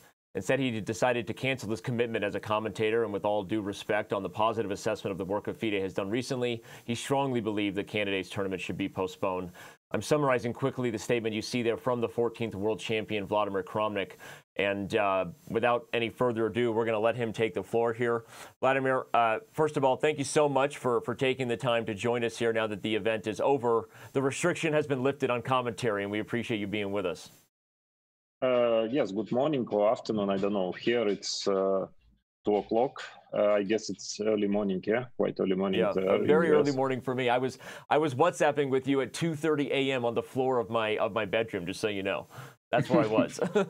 Trying not to wake up my wife with the phone light. I was hiding that I was texting Vladimir Kramnik. But you know, nowadays, such times that you can sleep during daytime, you know, you can get your sleep anytime. Yeah? And I will be getting a nap later. But without getting into that, Vladimir, again, you kind of led the way here with in regards to not just the perspective of a former world champion, but also as someone who understood the position and the feelings of a guy like Teimour Radjabov and his concerns over what seemed to be a spreading curve of COVID-19 at the time. I believe there's been a lot of different feelings on what was really true at that time versus what now seems true in hindsight. But you kind of felt strongly about it, and telling us a little bit of what you observed as the event went on and how you feel now about FIDE's position to cancel it, postpone it, and maybe what they should have done better all along. Well, again, it's it's just my personal position. I have, frankly, I can tell you that I have advised in a private chat conversation to FIDE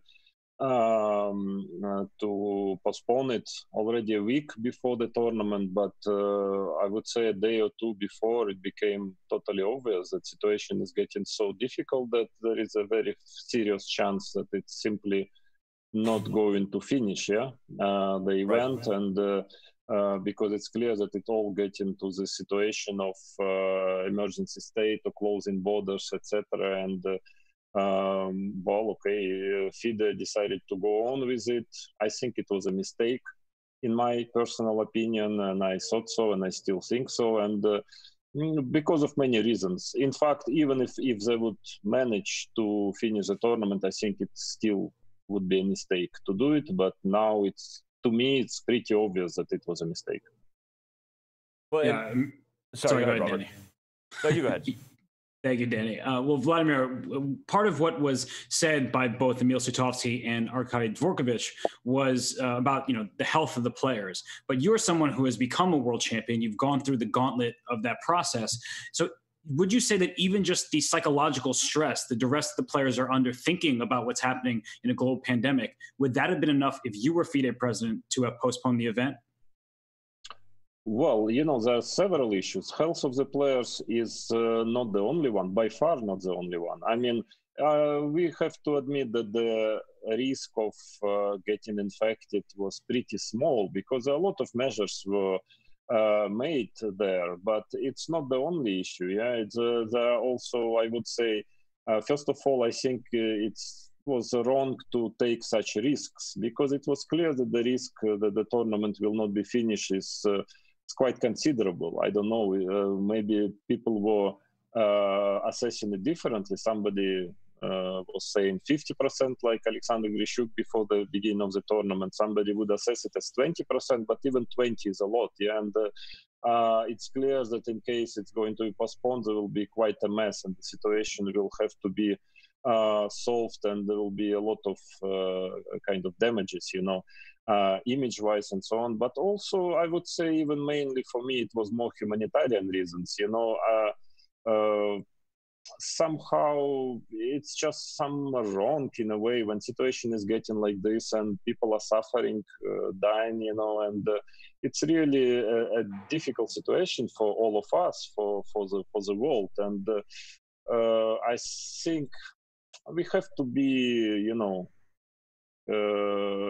humans also. Yeah, it's just it felt wrong. You know, it's not only that, of course, also very difficult to play under such conditions for players. And I myself fully understand Sasha Grishuk when he made his statement, because you know, again, it's a misinterpretation that the players are afraid to get infected, although it might also be somewhere back in your mind, but the back of your mind. But it's also, you know, you are human, you have families, you have your parents who are in the real risk group, you are communicating with them, your kids, you know, probably on quarantine, you know, it's all these negative emotions which are, you know, in such situation, you want to stay with your family, you want to stay home, you want to be with your relatives, with your beloved ones. And I mean, it's just it just feels wrong that you are playing chess when basically you must support your families, your children, your parents. And I think yeah, it's very difficult. I mean, you have to be rather I don't know, autistic to not to consider it and just to concentrate on chess. It's practically impossible, you know. Also all this. And another issue is that you know, the candidates tournament is well, the biggest event and the best, the most important event in a year, or maybe even in 2 years, yeah, if you don't consider the World Championship match. And I also believe that you know, chess players are preparing for a long time for this event, and it's and to let them play under such pressure, which is, there is enough pressure anyway, but which is actually simply makes them nervous and very negative, I would say depressed. I don't know, it's just feels wrong somehow, you know. It's, you need to give players, besides first of all to care of course about their health, most of all, but also to give them normal conditions that they can express their mastery. Yeah, and it's somehow, you know, I was not even following so much the candidates. I mean, frankly, I would just connect once or twice for a minute just to see the positions, and then at the end of the day, just was very briefly going through games, because I mean, it's just not the right time. I was not even in a mood, you know, somehow to follow it, not even mentioning to play. So I'm absolutely sure in such situation I wouldn't be able to show my best chess, even maybe half of it. So it felt wrong to me due to several reasons, and that's why it was a difficult decision. I mean, because I didn't want to make scandal, and I still don't want to. In general, I'm positive towards what FIDE was doing lately, but I simply couldn't keep you know, myself silent in such situation, because I was sure it's a big mistake to make this tournament.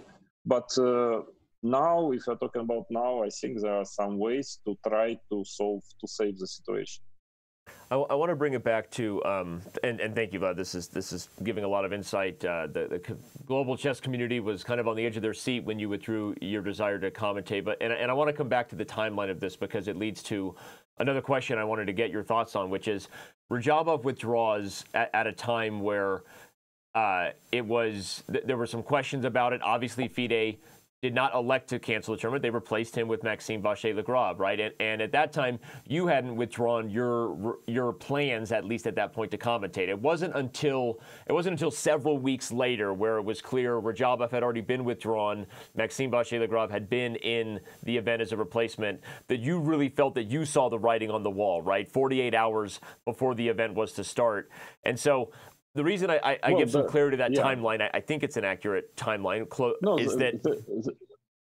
yeah, I mean, I can tell you the turning point when I really felt it was really wrong. I mean, I was not happy with it, and like a week ago, I communicated with FIDE and really strongly advised them to postpone it, because situation was obviously getting into the wrong direction. But the turning point was actually on the day of the opening ceremony, when in fact there was an official statement from Russian Ministry of Sports to cancel all sports events, and chess, at least in Russia, is sports. Right. To cancel all chess international events and inside, but especially international events. And then, you know, I mean, it's somehow it's like if you're not doing it, even if legally, you know, I think that FIDE was claiming that, you know, it was like 2 hours after the opening ceremony. So basically it means the tournament had started already.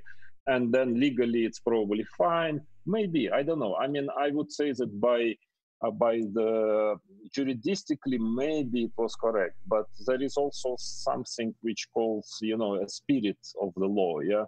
Right. And clearly it was not in the spirit of what was happening, these regulations, yeah?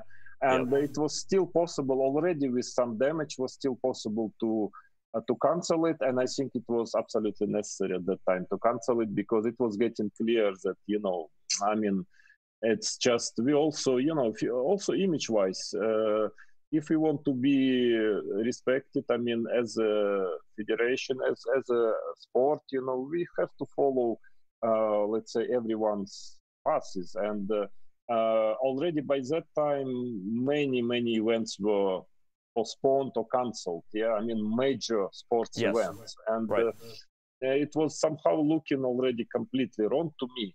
I mean, then, okay, of course, there is no responsibility. I mean, I could have still commented it, and I don't blame anyone. I mean, it's a personal choice of everyone, but I just really felt that it's, you know, if I really thought that it was wrong, then you have to follow your beliefs, you know, what you say. I mean, it's easy to say that it's wrong, but and to do still to do the opposite. But I just thought that I have a kind of moral obligation to follow my point of view, and that was the way I'll do. I don't feel like I would do something really wrong if I would comment. No. I mean, definitely all the guys who were commenting, they had full rights, and I don't insist on my point of view. It's just my personal way of living. Let's say it's my personal opinion, and I've done few things much more difficult than this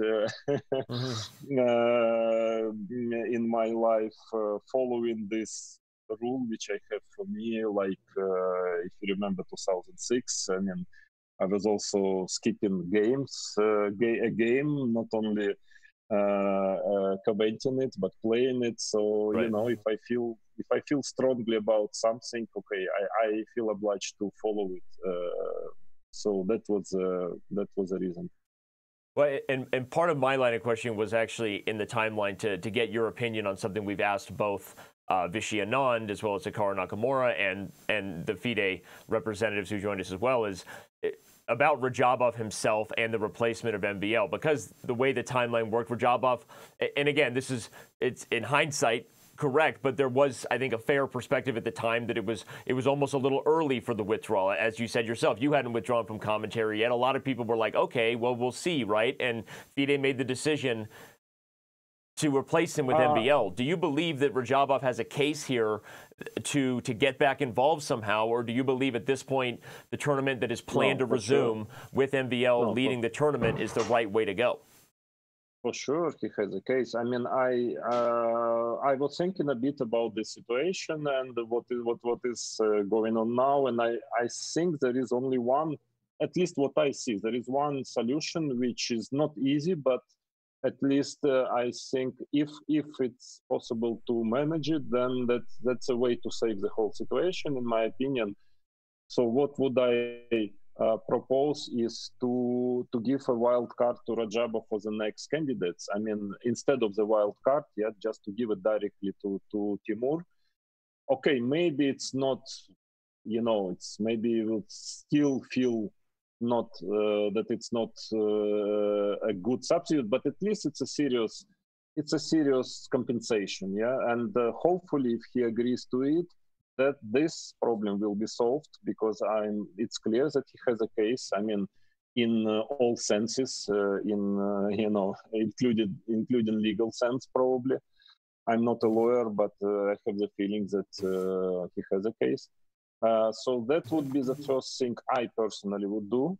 And the second is to try to convince players to continue the tournament, because frankly, there are some cases. I mean, I don't know again legally, but you know, maybe some players can say no. We don't want to continue, especially players who who already lost the chances. I mean, most of their chances to qualify, and not extremely happy with all what is happening.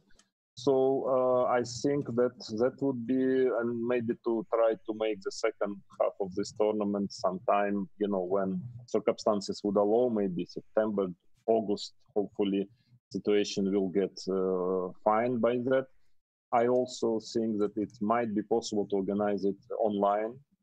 I mean, I thought that it's actually would be a good idea to start anyway organizing some top tournaments online. I mean, even before this whole story with the virus, but now it might be a solution. It's not so easy technically, but possible to do. And to try to find this way out of the situation. Frankly, I don't see any other way out, because nowadays, because of course you cannot just start it from the beginning, because I guess some players, namely the leaders, wouldn't be so happy about it. But again, it's my personal opinion. I don't want to blame FIDE, and I think they did many good things here. In my opinion, they made a serious mistake.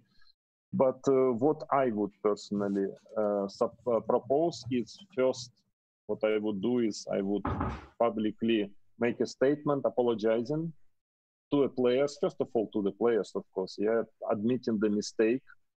And then which would somehow, I believe people and chess players would appreciate it, then giving the wild card to Radjabov for the next candidates, trying to get his approval, and then trying to communicate with every player on the goodwill, and trying to get an agreement of each player to continue this tournament as it is. And that is for the moment, maybe other people would be very interested to hear others who has some ideas, but for now, that's all what I can think of. I mean, if we're talking about the solution of the situation. Makes sense. Yeah, I think what you said is very appropriate, Vladimir, and there are no easy answers to this situation. But I can't help but think that with all of the players, not just Radjabov and yourself included, there were many players voicing similar opinions that this tournament should be postponed. And I don't think anyone wants to blame FIDE. It's not, this is a global pandemic that was caused, it happened, right? It was spontaneous and unforeseen circumstances. But considering what was happening here in the US, I mean, with all the major cancellations, as you said, chess wants to be considered a sport. What do you make of that? Like, isn't it like kind of making itself not be a sport by not following every other major sports league across the globe? No, I mean, you're right. But it's we can blame, we can try to, yes. There are many, again, as I said, there are many different angles from which this tournament should have been postponed. But now situation, it is as it is. Of course, I mean, everybody makes mistakes. Organizations can make mistakes. I mean, it was a serious mistake. It made quite some damage, but okay, we can go on. We can try to save the situation, but I think it's very important to learn from it, and to learn from it for FIDE. I mean, and to learn from it is the first and the most important step is to admit it. Yeah, to admit the mistake, to apologize. It's my personal opinion, and then we can go on, and then to try to save the situation. And if all these steps would be done, we can hopefully, start from the, continue the cycle, and we can forget after some time about it. But you are right. I mean, there are many ways. That's why I had such a strong opinion, and because to me it was clear that I could give a full list of reasons why it should have been postponed. Vladimir, this has been awesome. I don't have any final questions. I would love to keep you around and talk about AlphaZero and no castling chess and anything else I could get your thoughts on, but I know that you... I think it's not the right day. Not the right time, of course. But some other day with pleasure. Yeah, but I mean, today, I guess all chess amateurs and chess players are so much into these issues that, probably it would be a little bit it would be as untimely as this candidates tournament. So, in well, Yekaterinburg.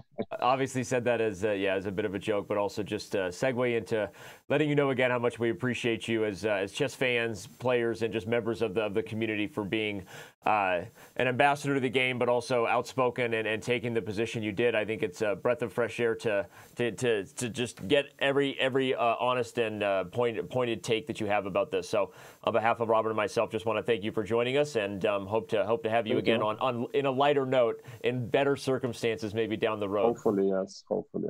Thank you very much. Thank you so much, Vladimir. And stay healthy, everyone. You too. Thank you. Bye. All the best. And as the 14th world champion departs this coverage of the 2020 FIDE Candidates Tournament, we have an absolutely huge announcement. Perhaps no person joining us could possibly bring more insight or follow-up to the amazing guests we've had today, from the president of FIDE, the director general, Hikaru Nakamura, Vishy, Anand, and now Vladimir Kramnik. Besides, one of the guys at the center of it all, Teimour Radjabov himself, will be joining us in just a few moments. When we return, we will get our final interview of the day, hear from Radjabov himself on the matter, and let him tell us what he thinks is fair or what would not be fair given the situation. Can't wait to get into that. Thank you to everyone who's with us. We will be back with more coverage of the official news that FIDE has postponed the 2020 Candidates Tournament.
And we are back here as promised. We are bringing you perhaps the last and maybe only interview that would remain as far as needing to complete what has been quite the journey here. Not an exciting one, but a rather unique and disappointing one. But here with us, Super Grandmaster Teimour Radjabov. Teimour, first of all, thank you so much for joining us. The fans cannot wait to hear from you.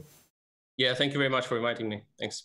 So I'll start off and just say that we've obviously been kind of going around the horn today, talking to a lot of different people, getting a lot of different opinions, but you stated and sort of saw the coming curve here earlier than anybody. You acted with integrity and expressed your viewpoint that you felt it should be postponed, and the only way that you could really have any power or make your voice heard was to be, act on your principles and withdraw. You did so. The tournament has been postponed.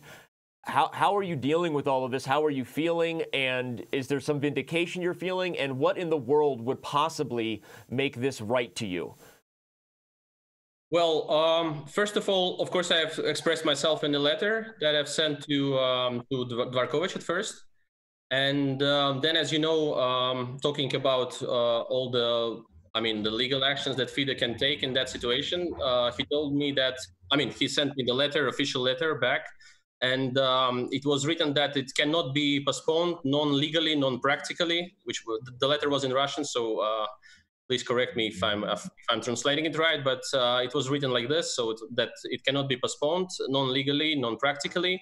Also, I was told by the high-profile FIDE representatives that, including the president of FIDE, that the point is that they are following all the instruction of the authorities of Russia and so on, and they do not stop the tournaments, so everything is fine and things like this.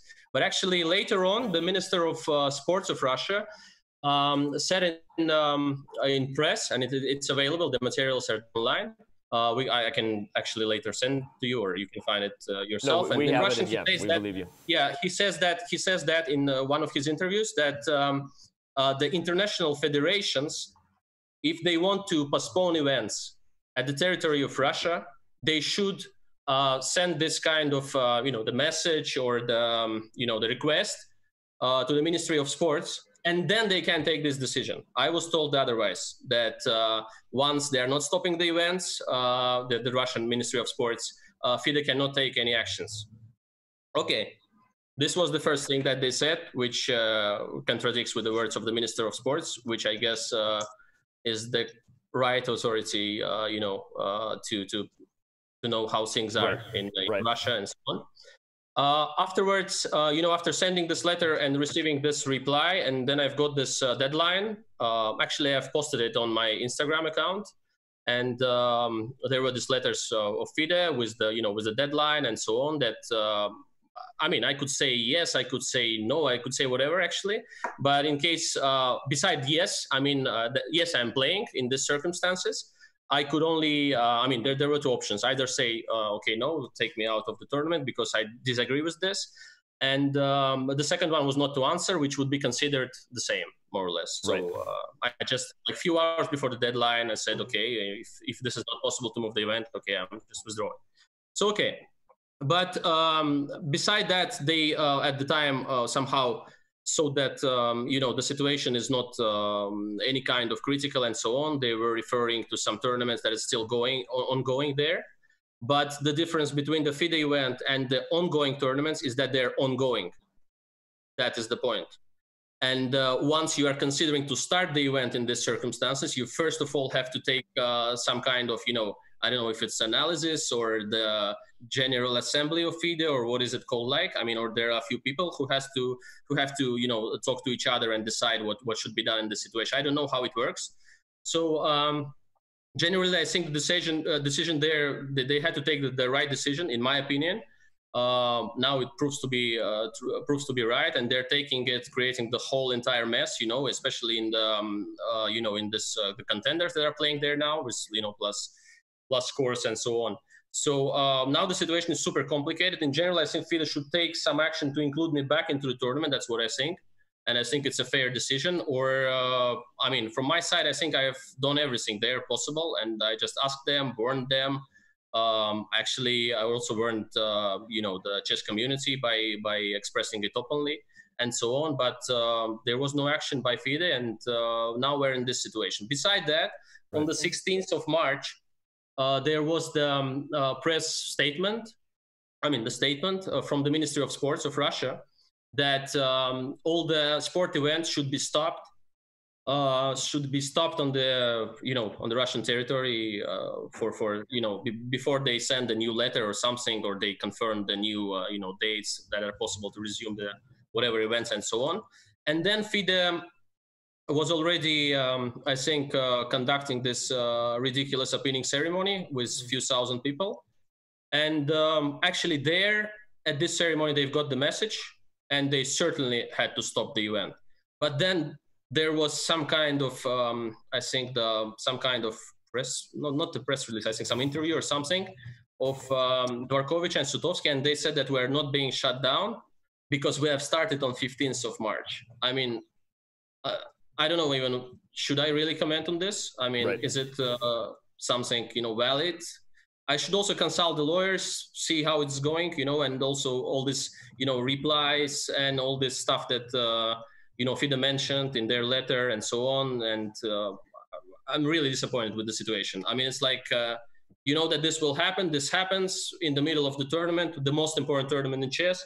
The entire world is laughing on us because we are the only one who started the event at this time, I guess, especially the event of this caliber. We only have like one most important event in chess, let's say, in the individual chess is like the World Championship match.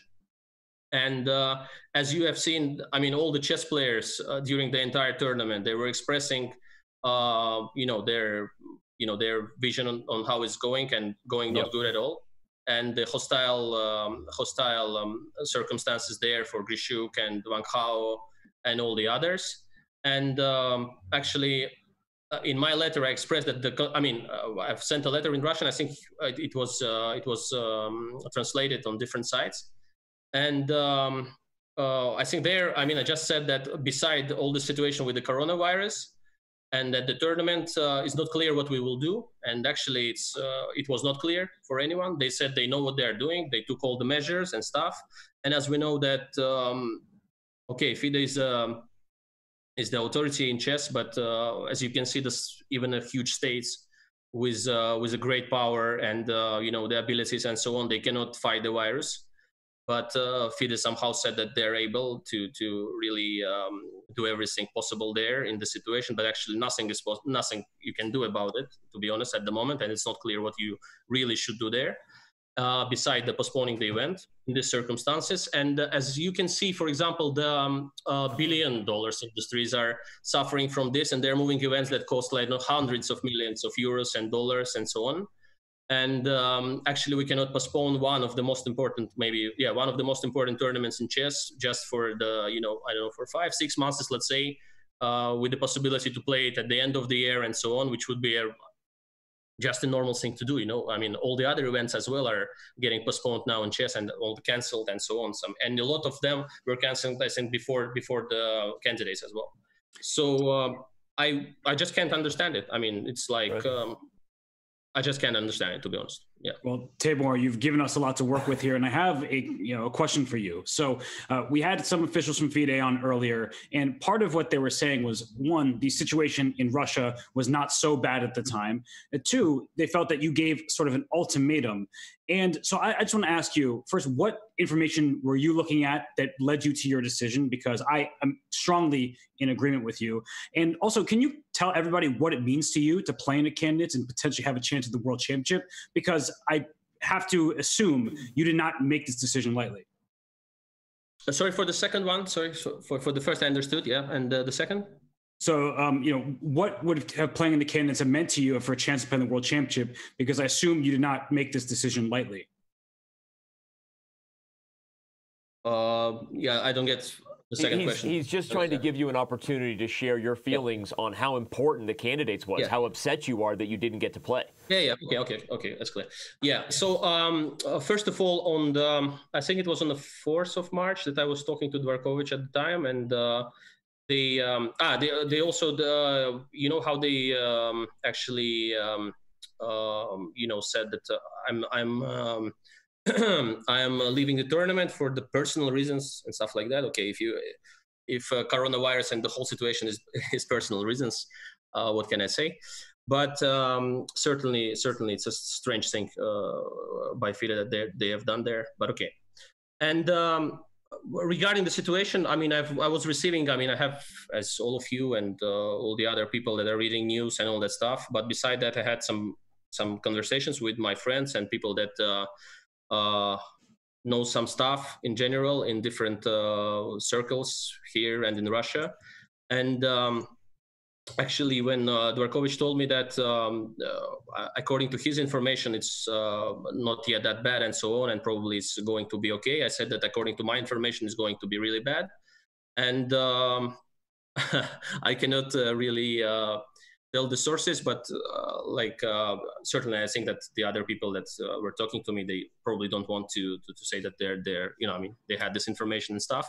But actually I was just discussing it, analyzing it myself as well. And, sometimes I can foresee such things like, Bitcoin's price or stuff like that, and decide that this is much easier for me to calculate because it's actually, connected with my profession. So in general, I was seeing all this, the football news and all that stuff that probably a lot of tournaments will be postponed.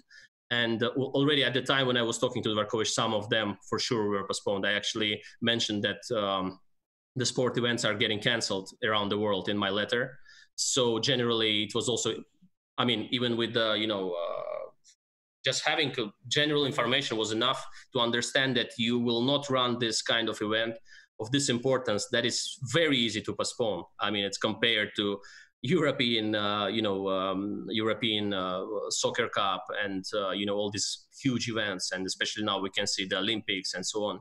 I mean, it was so easy to foresee it. I don't really see a problem. I don't understand why others were, negligent of this, because maybe sometimes people are just, until it really reaches their region or reach their country, they don't see this as a coming threat, And we were like always okay with it. Okay, there is a flu. It's just normal to feel sometimes not good, sick or something like this.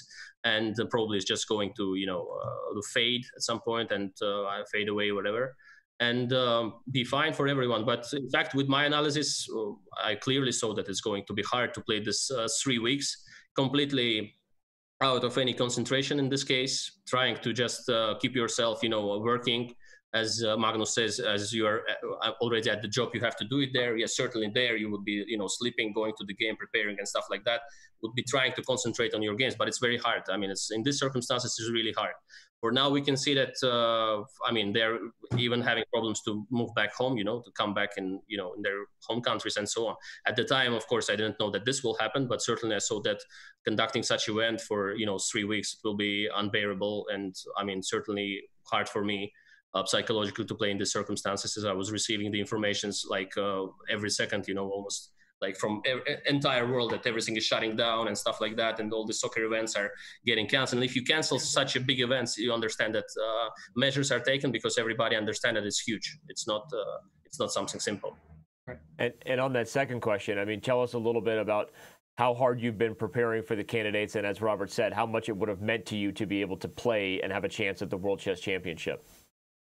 Well, it's always hard, to judge about the chances. I mean, it's always problematic because, for example, certainly I was not considered the player who's going to win the World Cup. Let's say I was not a clear favorite or something, and was not a favorite even, I guess. But at the same time, everyone has chances, especially in this tournaments of high level. Depends how you approach it. Certainly, I was playing at the top level and still playing at the top level for a long time. So certainly I know some stuff about chess, so how to prepare and so on. But you never know until you start the tournament how it's going. For sure. For example, you wouldn't expect Dingliren to start like this, or probably even Caruana to be at this score at this right. After the 6 or 7 rounds or whatever. And I was preparing with Vladimir Chuchilov, Karyakin, and Linnea Dominguez. And actually, with Karyakin and Chuchilov, we have spent like months, I think, of the training sessions, and we were preparing for the tournament. Actually, did a lot of stuff, but as I said, you never know. I mean, it's you can be super prepared and then play bad, or you can be unprepared and play amazingly. Sometimes. But the point is, you were preparing. That's the point, right? Of and course, you had and now you're revealing your team of seconds. So go ahead, keep going. No, go ahead. Sorry. No, but my team of seconds is not a world championship match that I'm revealing before that and beforehand. And I can even say that I would still play the openings that I like to play, so it's not a problem for me, to be honest. I don't really, it's like for some other players as well. But I mean, it's it's not the kind of super preparation that I was hiding or stuff like that. I just don't like to be, to express the preparation when it's ongoing before. I mean, like Giri does, for example, his Instagram or something. I mean, it's up to the player. I mean, it's fine. I mean, some players, I think Magnus, I don't see a lot of photos of him. What he's doing, let's say, recently for Giri is different. Caruana, even sometimes there is a leak of his preparation and stuff like that. But in my case, there was certainly something to show, but it was a general preparation as usual. But for the event, because certainly I'm not preparing, of course, general events with Zaryak and Chuchilov and Dominguez. Right. It would be Rensch, actually. Yeah, they're mostly I'm working with Chuchilov, sometimes practicing with Sergey, and this is the way I'm preparing. But also, of course, working on my own. But in this case, yeah, of course, we were preparing. We were sure that the tournament is going to happen, and in advance when we started the preparation. But then it was more clear and clear. I mean, at least getting to me. I mean, Sergey and Vladimir, I think he's always in Belgium, generally in Eupen, and I don't think that much can happen there. Hopefully everything will be fine because he's living in a very, very small town. I guess I hope that it will not get there to him. So in this case, I mean, with this coronavirus, I think it was only me and Sergey, more or less, trying to understand what's going on. And at some point, to me, it became clear that something will be happening in the entire world. So, Teimour, it sounds like for those people who are saying, oh, if Radjabov really wanted to play in the candidates, he would have played. It sounds like you were preparing very hard and you clearly wanted to play in the candidates and you wanted that chance to play for the World Championship. Of course. There's no reasons for me actually to be out of this tournament for just doing nothing and sitting at home. And actually, it's my profession.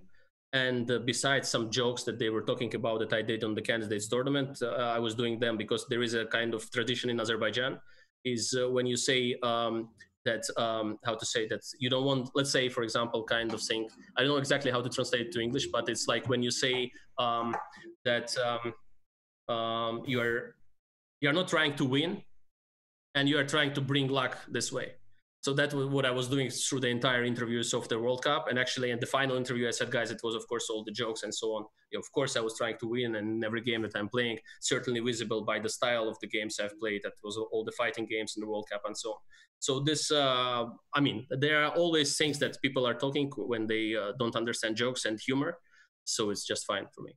I'm just fine. Certainly, it's not the case. Of course, I was happy to play. I mean, it's I don't know. You never know if it's your last Candidates Tournament or things like this, because getting there is really hard. It's a huge thing. I mean, especially that I was really almost dead after this tournament in Khanty-Mansiysk after spending 1 month. And then at some point when actually I won a game against Dinglieren, and I had still to play the Rapid against one of the top players that recently beat Carlsen like 2-0 in St. Louis, the tie breaks and stuff. I was like almost dead there. And it's like you get this, you get the spots to the candidates, you get this money for playing on the highest level and things like this only by a huge concentration of all your, the physical condition, the chess abilities and stuff. It's so hard. And of course I wouldn't just simply decline to play in such a tournament for no reasons. And it helps, I think, remind everybody, I think of course, we know that you're the number 9, player in the world, and we certainly know how you feel about that. It's giving a voice to, a lot of people on the outside looking in. They speculate, they say things, but it's very clear that you've had a dream of becoming world champion. I think it's all chess professionals do, right? Since you were very young. Otherwise you just leave more or less the game. I can say, right. For example, in the interviews that I'm not going to be. I'm not trying to win the world championship, but in my mind, in my emotional state, is that if I'm playing chess in general, that my only hope is to become the world champion. Good chances I have, or small chances, or I'm a favorite, or no favorite, or stuff like that. Otherwise, I would be just not playing chess anymore. Right. Well, I want to come back. Sorry. Well, no, go ahead, Danny. I wanted to come back to what you said about what in your mind would make this right, and not to take any position of playing devil's advocate at all, but obviously we've been talking to a lot of different people, right, and this event has been going for a week, and so just to give you the floor, right, it's a very difficult situation. I'm sure that they view it from their position, but from your position, it makes total sense that maybe the only way to make this right would be to let you back in. There has been talk, if FIDE suggested that you would be given a wild card or a guaranteed spot to the next candidates, is that something you would accept? Or is it pretty much at this point you feel that the only justice to be served would be a reshaping and reforming of this year's 2020 candidates? At this point, I mean, it's, to be honest, hard to discuss what would be the clearly right decision, except of letting me play in the tournament and certainly start it again, because this situation is extremely strange, especially, I'm not sure, I want to hear from all the other players as well. I mean, the Caruana and all the others, the Chinese that were, as Van House said, he was pressed to play there, but this I don't know. I mean, it's up to him. He has to speak out for himself in this case. But, well, I mean, I don't hear anything from FIDE that comes out, at least in the news, interviews, and so on, that makes me understand for now that they're going to take any proper action, in my opinion, which would be to include me in the tournament, start it again. Probably, I guess, now the situation is that you have to play with 9 players, I understand it, but I don't see any other way of doing it for now. But beside that, they are not even discussing this at the moment. They're not even telling that there are some kind of discussions ongoing. So probably their idea for now is to try to see what's going on in Russia with the virus situation and so on. And when they can resume, all this, the jobs ongoing and stuff like that. And then try to play it till the end as soon as they can. And that's all I can hear. I don't know. I mean, I didn't really see yet the interview with Dvorkovich that there was. It was earlier today. There was no. I can share with you. There was no discussion specifically pertaining to this in regards to restarting. A lot of the questions we had were more pointed at the decision they made to run the event, the COVID-19 outbreak, how they were handling things on site, those sort of things. And I'm just giving you insight. That's all. Of course, you can check out the interview. Yeah. But I don't really. I mean, I will have to think. Also, we'll have to see legally. I mean, what can be done in the situation in general. But I'm actually a lawyer myself. But certainly here it needs like some real professionals that are always there doing their jobs, because I'm certainly a professional chess player more than a lawyer.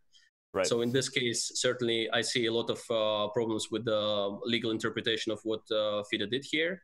But I want first to consult and see if it's right from the legal standpoint of the professional lawyers. And in this case, also, I don't hear anything from FIDE, so that's the problem. I want to hear. Maybe they will discuss something now. Maybe they will say something. But at the time, it seems that it's still ongoing. I mean, all this thing with first that they didn't take the right decision. Now there is no even the apology or anything at all. Like if it's just normal. And not the apology only to me, but to the entire chess community, because what is going on now, it's a really shame for chess.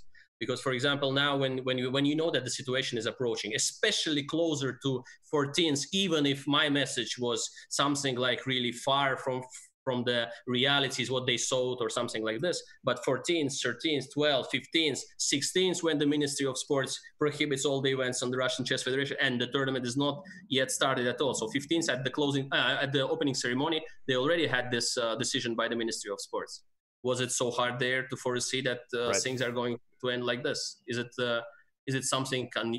Should you really know something special about it when your Ministry of Sports, the Ministry of Sports of the country that is hosting this event, just says that, guys, there is no more sporting events.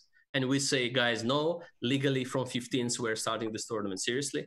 Is it the real action that the federation, who's responsible for the health of the chess players, for the candidates for the world crown, and all these guys that are now suffering from this situation, they shouldn't take any measures in this case? Maybe I just don't understand something, so I don't really know. Well, Teimour, let me ask you a question just for the sake of clarity. You said you haven't heard from FIDE, so I want to ask you multiple questions here. One, we heard in our interviews today that they said essentially it sounded like you were issuing an ultimatum. So do you agree with that assessment of your letters to FIDE? And also, when was the last time FIDE spoke to you about anything related to the candidates tournament? Okay, so first of all, ultimatum. Okay, so in this case, there are also some speculations and stuff that maybe I had to talk to the players and stuff, but I mean about the situation and that let's take some decision with all the other players or some other players and stuff. But in this case, I guess that it was kind of sabotaging the tournament in a way, because I'm just asking other players to decline their participation in order to the tournament not to be hosted. So would it be like a sabotaging of the event or not? Or is there a governing body that takes the decision to postpone the event? So I saw that it's the right to speak directly to the governing body of, the representative of the federation. So at the time I wrote a letter to Dvorkovich. There was an ultimatum.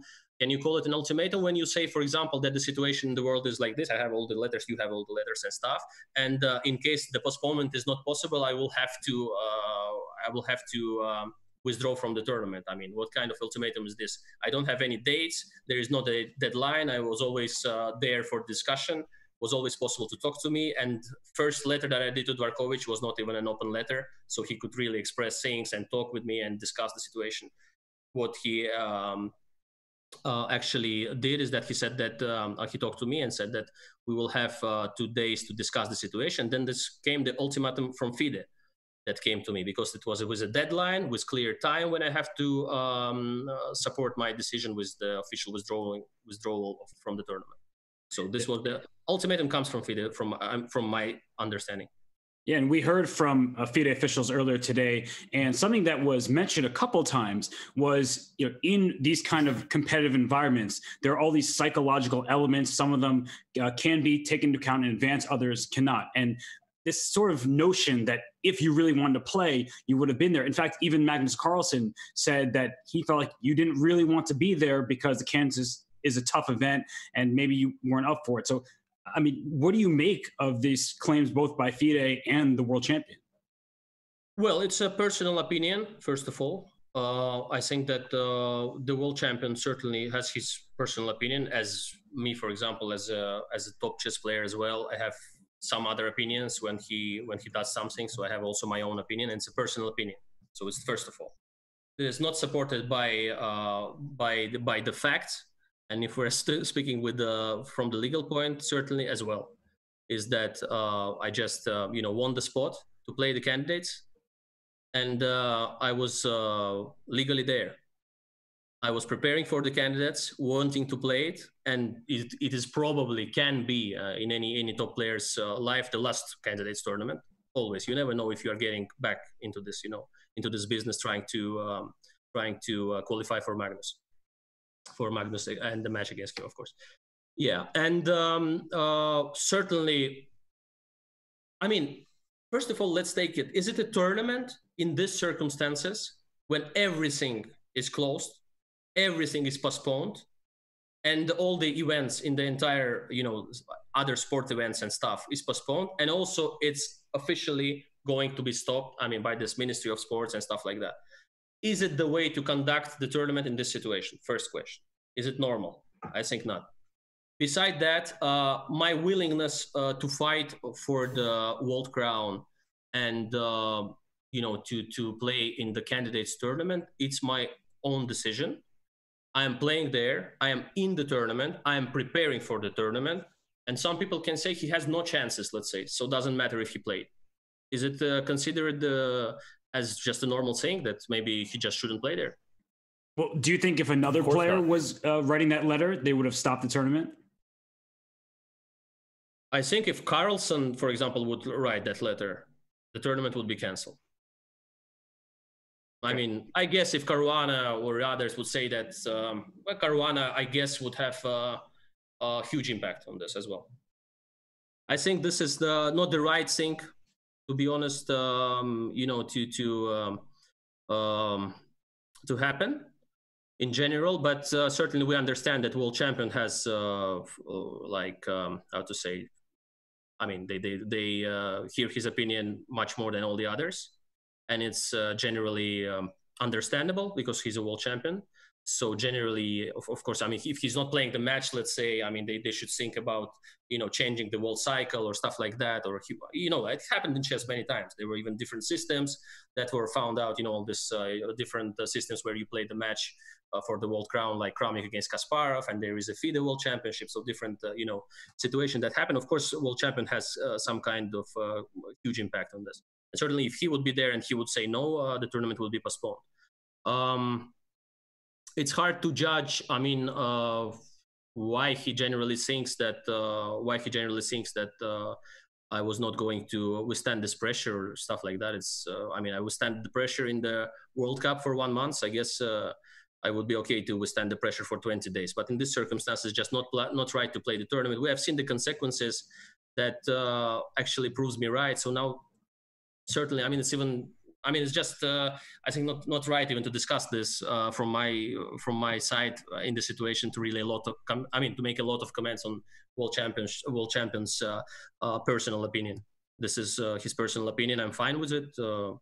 I mean, he can say everything he wants in general, and it's fine. But there is also the situation that we can see now. The tournament is stopped halfway through with unclear consequences, with total deconcentration, and you are playing like 7 rounds now and 7 rounds in, I don't know, 1 year or half a year or 3 months or whatever. It's a different tournament, different players. As you say, for example, let's say there are 8 players who came to this tournament and they're super ready, and someone is ready better than the others in these circumstances, and now it's postponed. And now we see completely different players in 3 months. Because nobody knows what is the situation, how they handle it, what's the situation now, you know, in their countries, if they're able to fly it back. Okay, they're able, let's say, to fly it back, hopefully, and stuff like that. It's a different concentration completely. So they can come again for the new tournament, which is not started as a new, probably, because they have already some kind of points. So, I mean, good thing can be only for the players that are, you know, not on top there, because they can maybe perform better if it starts in 3 months or stuff like that.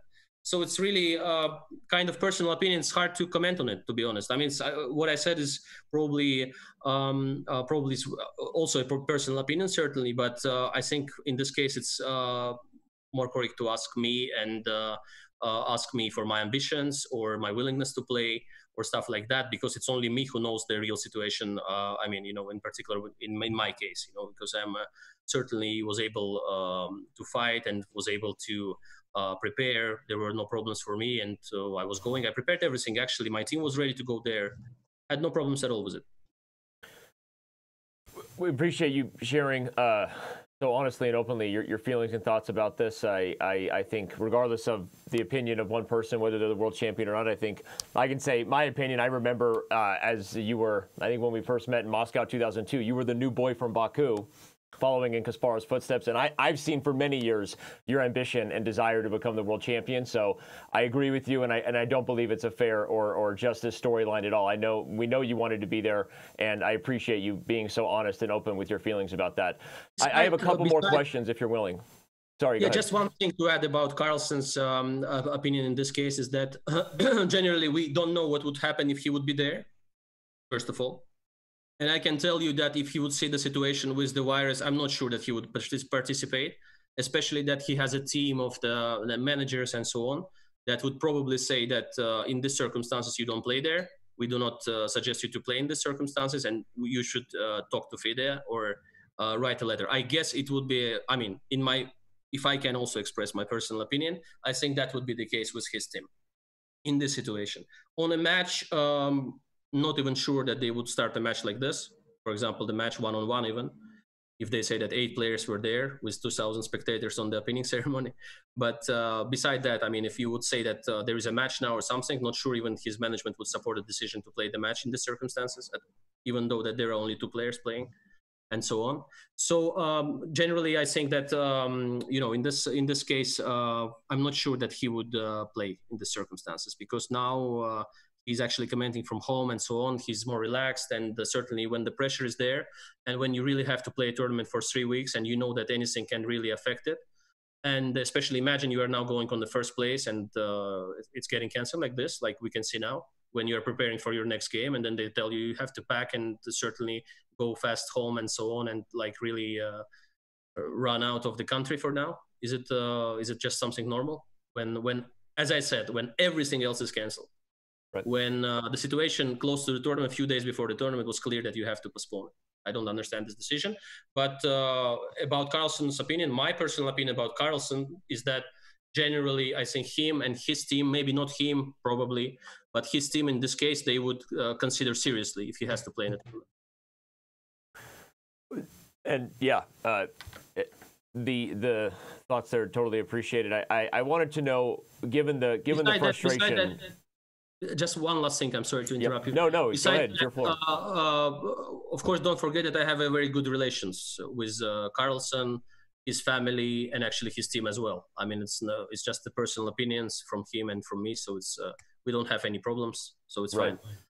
No, and that's good. It's good to know. And I think it was just kind of giving the community, letting us give you the opportunity to make sure people know how much this matters to you. And that's the reason I shared the story I did of remembering, you know, for a very long time watching your chess career. And I just wanted to say, speaking of watching chess, have you been following the event? And if so, how closely, given the frustrated perspective you would have about this? Have you been watching the candidates over this week, or have you not been engaged that much? No, of course I'm following the event.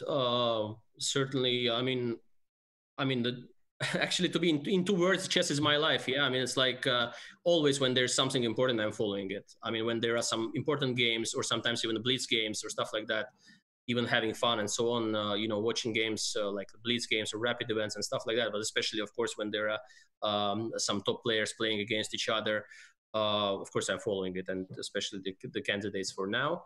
But at the same time, I know that Nepomniachtchi is sick. I don't know if badly, but he's sick there. He's feeling not good at all. And probably had no impact, maybe had some impact on his game against Vasily Graf. He played a very good game yesterday in general.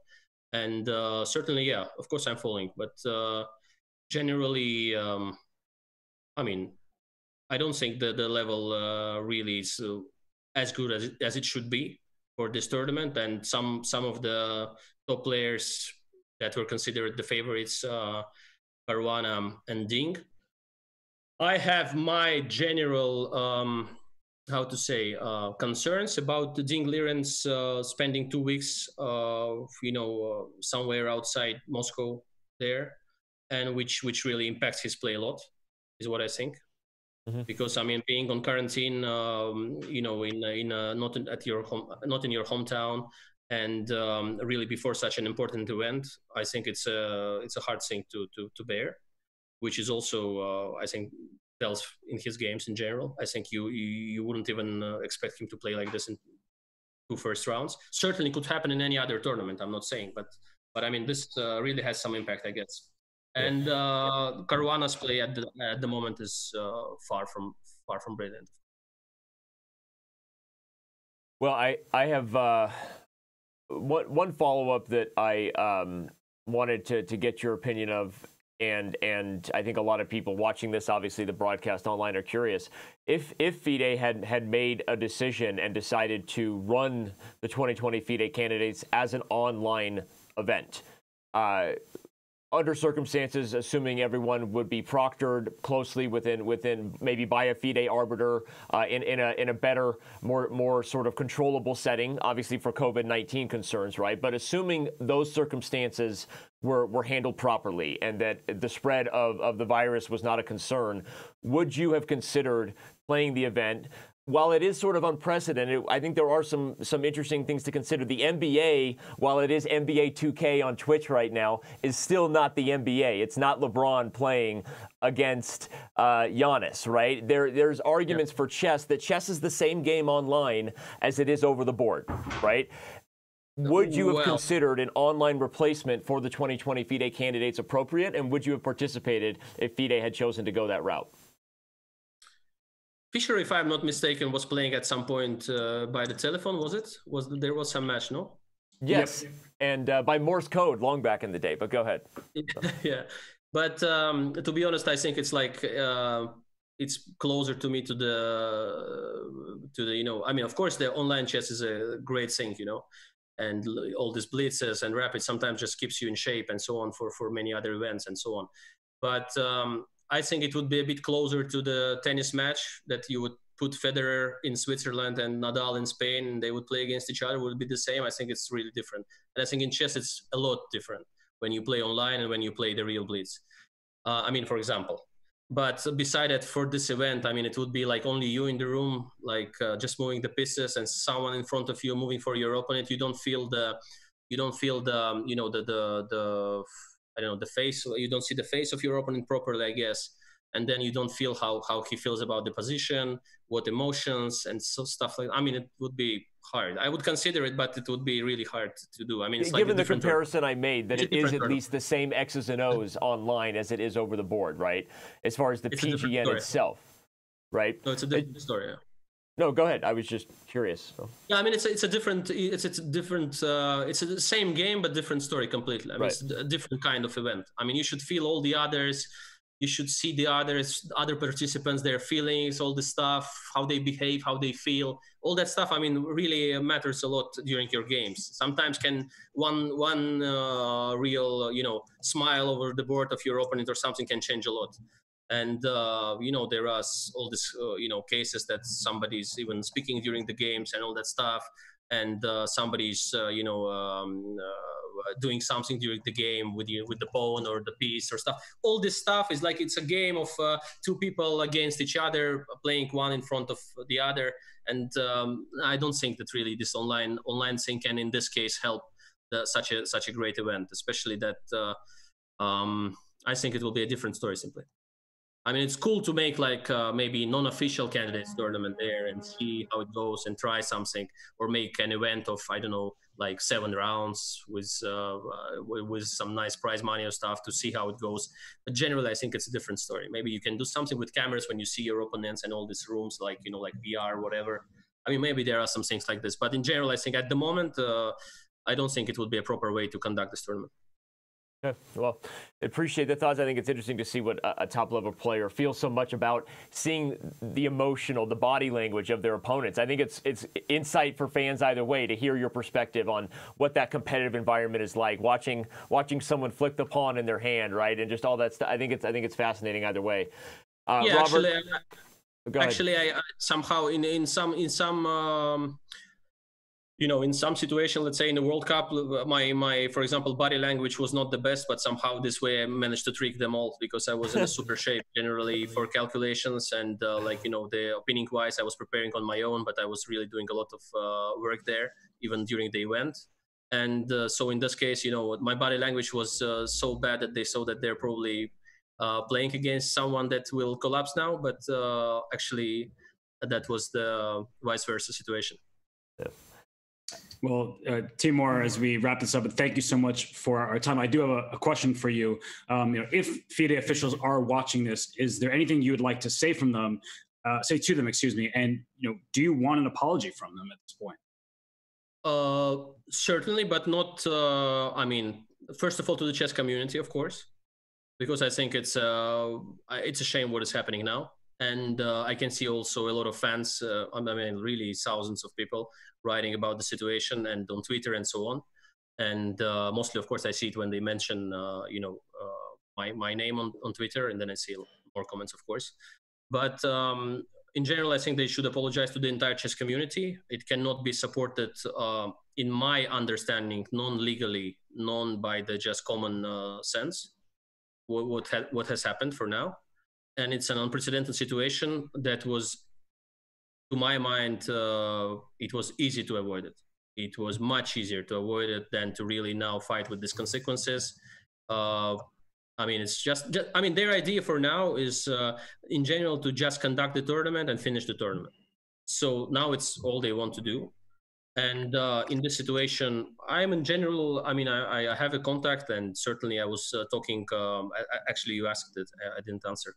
And with the FIDE representatives, with Arkady Dvorkovich, we were expressing the messages and so on about the situation. And I was actually telling him that it's going to be really bad, but okay, so for now we have what we have.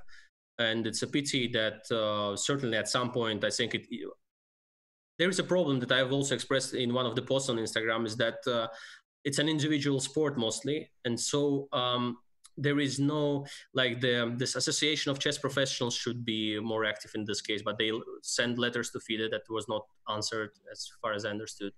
And beside that, I think there should be more like voices raised or whatever in such situations. Like, for example, if Wang Hao wanted to decline the tournament, he should really speak out and say that he supports my decision or something, or he's going to be out of the tournament. Or Caruana, for example, Caruana wrote that in one of the interviews, he said that he has no other options for now, rather than to play in the tournament, as he's there already and so on. But I think in general that if players, as you asked me, for example, if Carlsen would say, imagine Carlsen says, I'm not playing in this tournament in the first round or before the first round, I have doubts that FIDE would conduct the tournament. Just stop it if he would say that I have concerns. So in this case, I think Caruana, Wang Hao, maybe other players, maybe Grishuk, they had to somehow there already at being at the tournament, maybe before the start, when they saw this Ministry of Sports, the ban and stuff like that.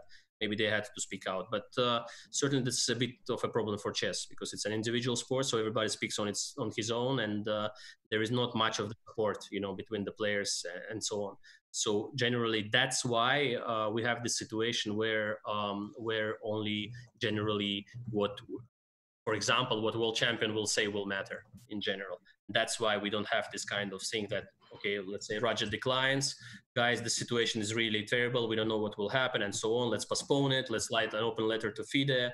Let's do some things and so on. So it would be much easier if somebody else like Caruana or other players would say that they agree with my decision and they think that it should be postponed, and let's do something together. So that would be the case, I think, the right thing to do from our side. But of course, it doesn't take out the responsibility from FIDE, because they're a governing body and they should be first to act. Teimour, I can't say enough how much we appreciate you being here and giving your thoughts. It's just has been obviously trying times, disappointing times, but also the opportunity to get insight and this type of expression from a player of your class is also unique and appreciated for everyone, despite the unique times here. So thank you very much for having me. Thank you so much. Thank you so much. Have a great afternoon there, especially again. Stay safe, stay sane, stay happy, stay healthy. Thank you very much. You too. Thank you so much. And thanks, Teimour. Thank you. Bye-bye. Hope to see you again. There we have it. That was Teimour Radjabov, a candidate, former, maybe future, maybe again, maybe this year. Who knows? He certainly gave us a lot to unpack there, a lot of thoughts already coming into my head, as I know there are for you, partner. But we're going to take a very, very quick break, our last break. When we come back, me and Robert wrap up this, whatever you want to call this, don't even want to call it a show, this sort of coverage here of this situation. So please don't go anywhere. We will unpack everything that was these many interviews and perspectives and give our final thoughts on the official postponement of the 2020 FIDE Candidates Tournament.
And as we come back here to give our final thoughts on the breaking news that has been today's coverage of the 2020 FIDE candidates, that there will be a postponement to the 2020 FIDE candidates.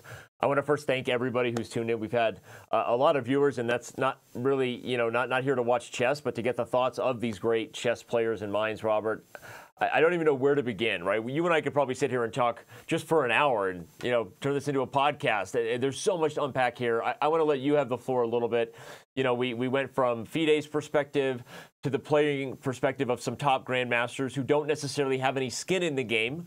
And then we got closer and closer to, with Kramnik, who actually stood up for what he believed and had skin in the game. He denied, the commentary opportunities he had.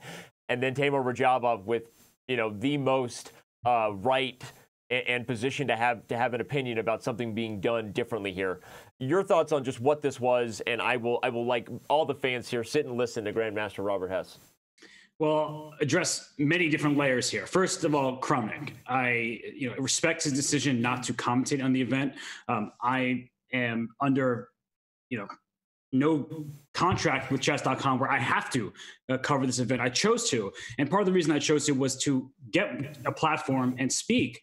I, am very worried about COVID-19. The coronavirus is extremely scary. The global pandemic is a big problem. Everybody should social distance, wash their hands, sanitize, really take the safety precautions laid out. So that's first and foremost. But Teimour Radjabov was a star.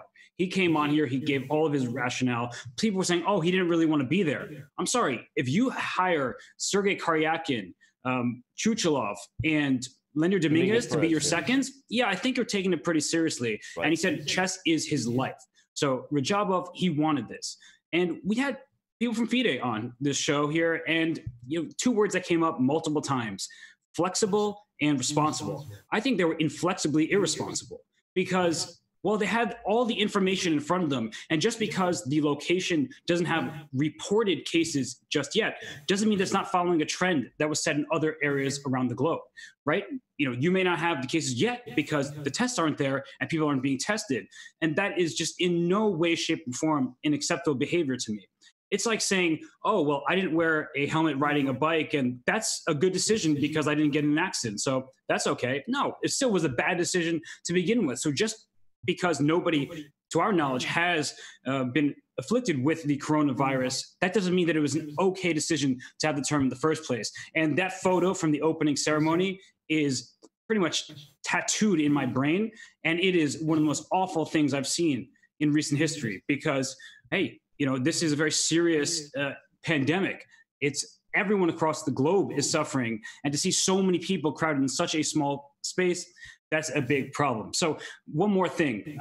I'd never really heard FIDE take responsibility. And to me, that's another issue because as the head of a federation, you owe it to every single player in that federation to provide them safety measures and not to say, hey, sportsmen go through difficult times. So, suck it up, go play.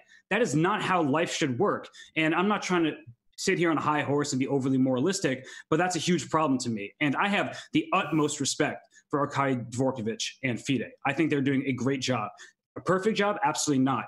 But I just thought that element of it, to essentially, it's called an ultimatum and feel like you were being bullied, so you bullied back. That's the vibe I kind of got from it. It didn't seem like the ultimate platform for democratic conversation and for saying, hey, there are several different players here who are voicing similar concerns, but because you worded it too strongly for me, and so we gave you an ultimatum in return, that rubs me the wrong way. And I've read the letters, and I don't have every single data point and all the details from every conversation that was had, but it is abundantly clear. We had Wang Hao, we had Grishuk, of course we had Radjabov, we've had Caruana, we've had Vladimir Kramnik. How many people do you need who are at the upper echelons of the world of chess to voice concern before you stop an event? And let's just take another step back. The players were protected, but how many other people were not protected? How many people were there at that opening ceremony? And, you could say it wasn't organized by FIDE. And I have to admit that it is tough because you are at kind of at the, not the liberty, but you have allegiance to various sponsors and people who put a lot of work into this event. So it's not as simple as it may come off. But at the end of the day, the safety of the worldwide population is of the utmost importance to me. And so, as Radjabov said, postponing the event, it may not look good in the sense of the traditional cycle, but if that's what has to happen, it has to happen. So I'm going to step aside, Danny, and leave the floor to you, but those are really my summation of thoughts. Well, I think you sum up how a lot of people see this whole thing in hindsight. I think that, you know, not to play devil's advocate in any way, but to just, you know, taking a step back and again assessing all the information and different points of view we had. I think that there was a timeline to this, and I think there is definitely a review process that makes it clear that maybe the cautionary actions we wanted to be taken and considered, that Radjabov sort of alarmed, and then as he pointed out, the Minister of Sports alarmed. Maybe they weren't properly seen under the context. I do believe, as Hikaru and Vishy also said, given the unique nature of the situation, that a lot of the players had arrived and did arrive, given their thoughts that it wasn't like an Olympiad or the comparisons to sports events, which I know we agree. And you and I, you know, to be fair, but make it very personal. We always do on these shows, right? I just got back traveling to Boston for the MIT Sports Analytics Conference. You were there with me, with thousands of people. And while we were there is when things started getting canceled at an event that many maybe argued should have been canceled that we attended, right? And I then went back to my family in an area that is one of the most highly infected in the country, right? And could have very easily and still been carrying. I think that at the time, if I had different information, maybe I would have done something differently, just make it very personal, right? I think if there's information there and the perspective is always self-fulfilling by what you would like to have. What would FIDE have wanted to have happen? That their storyline, and justifiably so, that this isn't the NBA. This is only 8 players. It's not the World Cup. We're going to do our best, have been combined with a slowing of the curve storyline, right? If that is combined with a slowing of the curve storyline, they see it differently. All indicators were that maybe that was not going to be combined with that storyline from the beginning, right? But I think that there was a perspective that maybe they thought it would have been okay. And I'm not saying it wasn't right. I'm saying that I think sometimes people look at things from views that are already seated in a position of what they would like to see happen, but that doesn't necessarily mean it was malicious or neglectfully so. Maybe just not taking into account all the different points of view that they maybe should have now clearly in hindsight. Is that a fair way to say that? I think you've made many good points, and we were at that conference, and at that conference there were already safety measures in place. Nobody was shaking hands, but we didn't have the full scope. And I admit that I'm not perfect; I'm far from it. But ever since that conference, I've sat in my apartment and I have not gone out. I have tried to take the advice of science and medical professionals, not anybody else, but those people. And I think it's sound advice. And I mean, it just feels like, in a sense, that this whole notion of the people were already there. So what? Right? Yeah. The whole point of social distancing. And I think who made the point? Was it Kramnik or even Radjabov that there are many more expensive events that have been canceled, right? For sure. March Madness, the NBA season, all these things. And I understand from a perspective of chess as an entity, as a profession, as a sport, if you want to call it a sport. Right. Chess doesn't have a lot of money in it. Okay, we're just going to be honest. The top 15 or so players make a good living, but there are so many grandmasters who are struggling. So I completely comprehend and I sympathize with the FIDE powers that be who are saying, we need to get sponsorship, and the way you don't get sponsorship is by canceling events. Right? Having a great event is a good way to secure future sponsorship. So I understand how difficult the situation is. It's not like I'm just sitting here saying, it was just a bad decision and they didn't think this through. I just think that maybe their kind of priorities were not aligned with the players, and that's a big problem. Right. Because sorry, go ahead. No, I think you're right. I think people expressing in chat, where we really stand secret. I'll be telling you, I stand secretly in the promotion of chess. I like Kramnik said. You're right. I don't necessarily like the idea of placing blame. I saw the perspective of FIDE at the time. I have also been very sobered by all of this, and as a father, and I'm with Robert. This whole thing has been very scary and very unique, as Hikaru said. I think that there's a position we both share of being encouraged in many ways by Arkady. Arkady Dvorkovich's new leadership, right? It has been good, and I think that, so there's no, like, I was hoping this would go differently, and yes, since the start of the event, since Kramnik's withdrawal, yeah, probably if you asked, I also would have preferred the event canceled, not just because I selfishly didn't want to wake up at 2:30 a.m., Robert. No, I'm kidding. No, but so it's one of those things. I stand very clear. It's not a secret or open. My position is very clear. I wish it was different. I think that FIDE they were in a tough position, so I sympathize with that. But I don't necessarily think they made the right decision. I think they were in a tough position, and taking all the views of the information and how that timeline actually developed, it almost leads me to this next actionable question, which I want to ask you. Despite now you've heard everybody's point of view, Radjabov, Kramnik, Anand, and Nakamura didn't seem suggested that a 9-player thing was going to happen. What do you think is going to happen here, like from a real practical point of view? I don't have the answers to that, and I want to second your point about sympathizing, but I don't condone. So that's, I think, an important distinction. And there's so many moving parts to this whole thing, and it is very complicated. I just don't think that the excuse of it wasn't so bad here, or like the players are safer here than on the Moscow subway. That was a direct quote.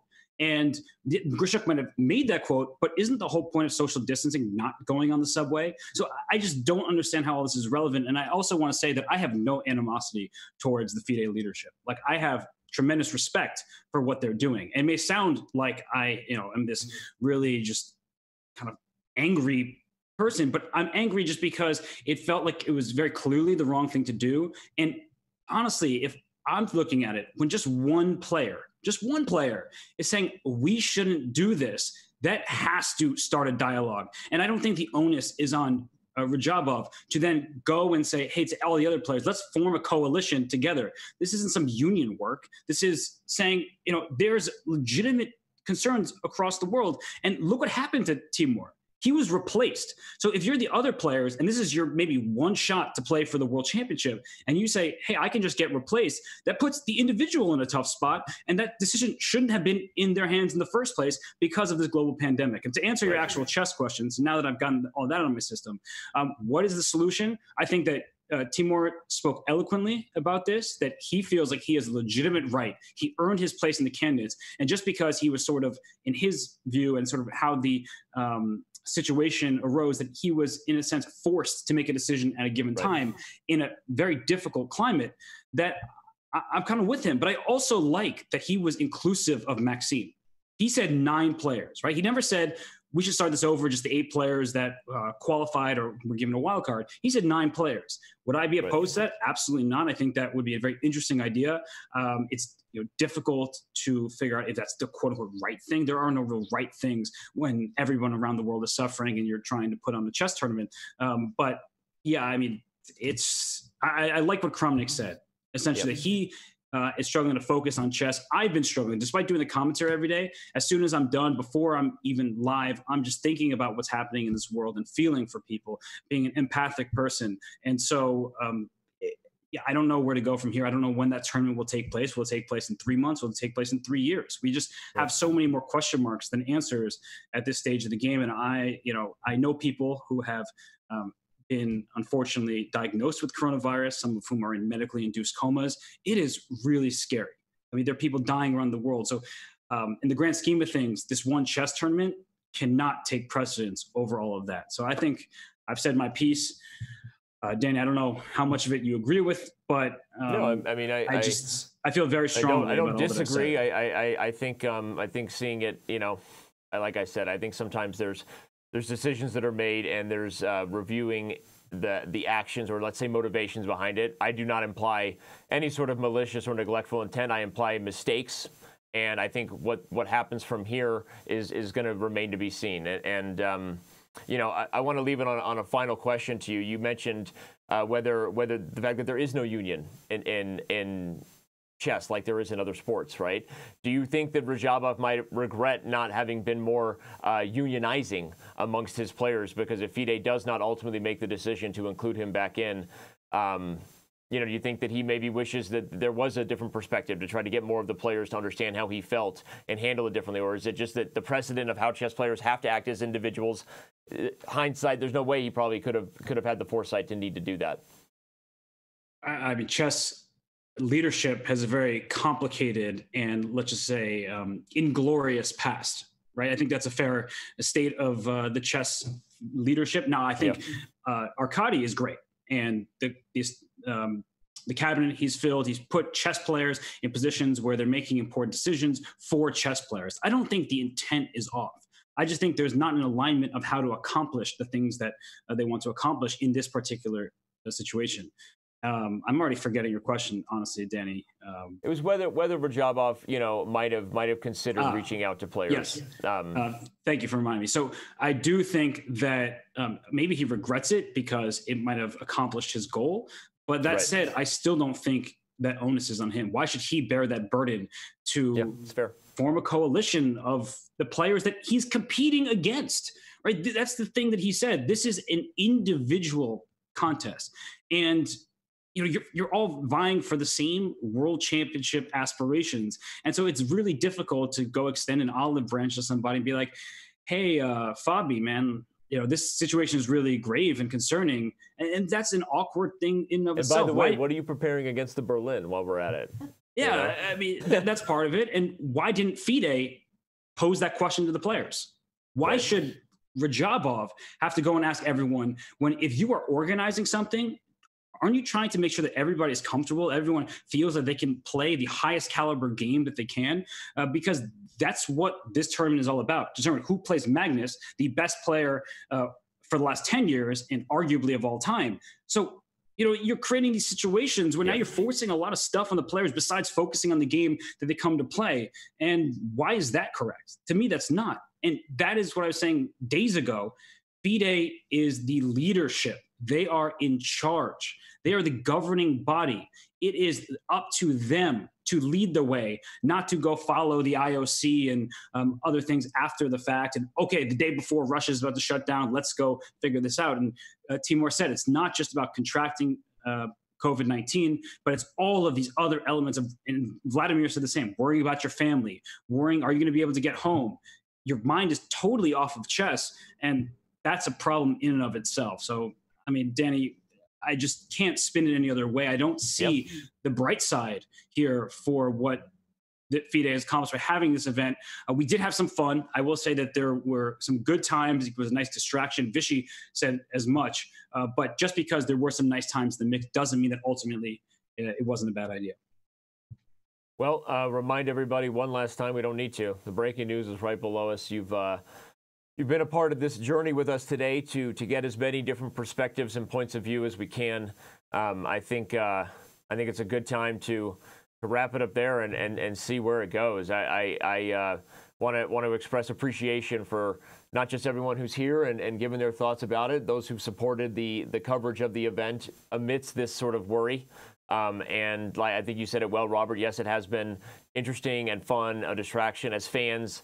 I've enjoyed the chess, even if it wasn't the highest quality and there were some blunders, but it doesn't mean that in the end, this event should have even happened, and probably the fact that it's postponed says it all. And no more needs to be said at this point, other than waiting to see where it goes. I think the Radjabov situation, FIDE's decision on how to handle that, as well as the potential fallout of just COVID-19 in general, is more important to all of us right now in terms of how it affects our lives and our families. So I just want to thank everybody who's been here. I was going to say one final thing, if you don't mind. Yeah, go for it.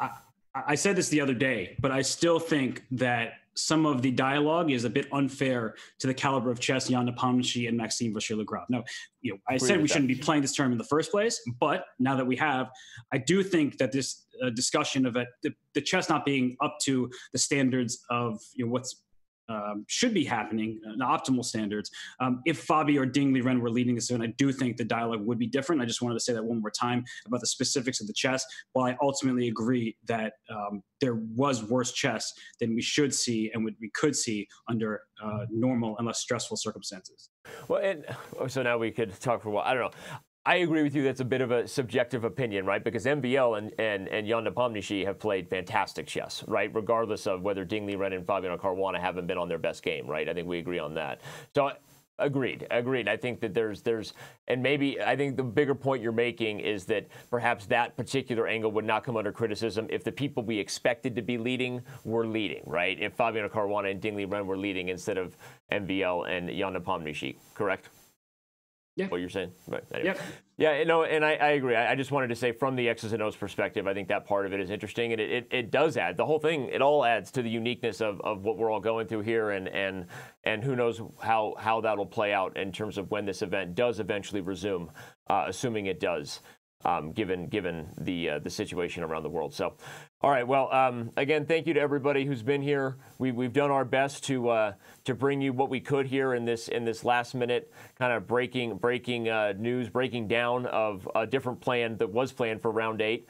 Instead, we hope you enjoyed the thoughts of all the different guests we had. For my team here that's worked super hard at Chess.com to cover the event, both on site, travel safely, get home, and be with your loved ones. For all the team working super hard to make these shows possible, and for my partner here and all the guests we've had, thank you so much. Please stay tuned to chess.com/news as we bring you all the coverage and every piece of insight we can possibly gather for you. And on behalf of the crew, we will see you. I don't know when our next show is, so I'm not even going to end it with that. We will see you another time here on chess.com and Chess TV. Goodbye, everybody.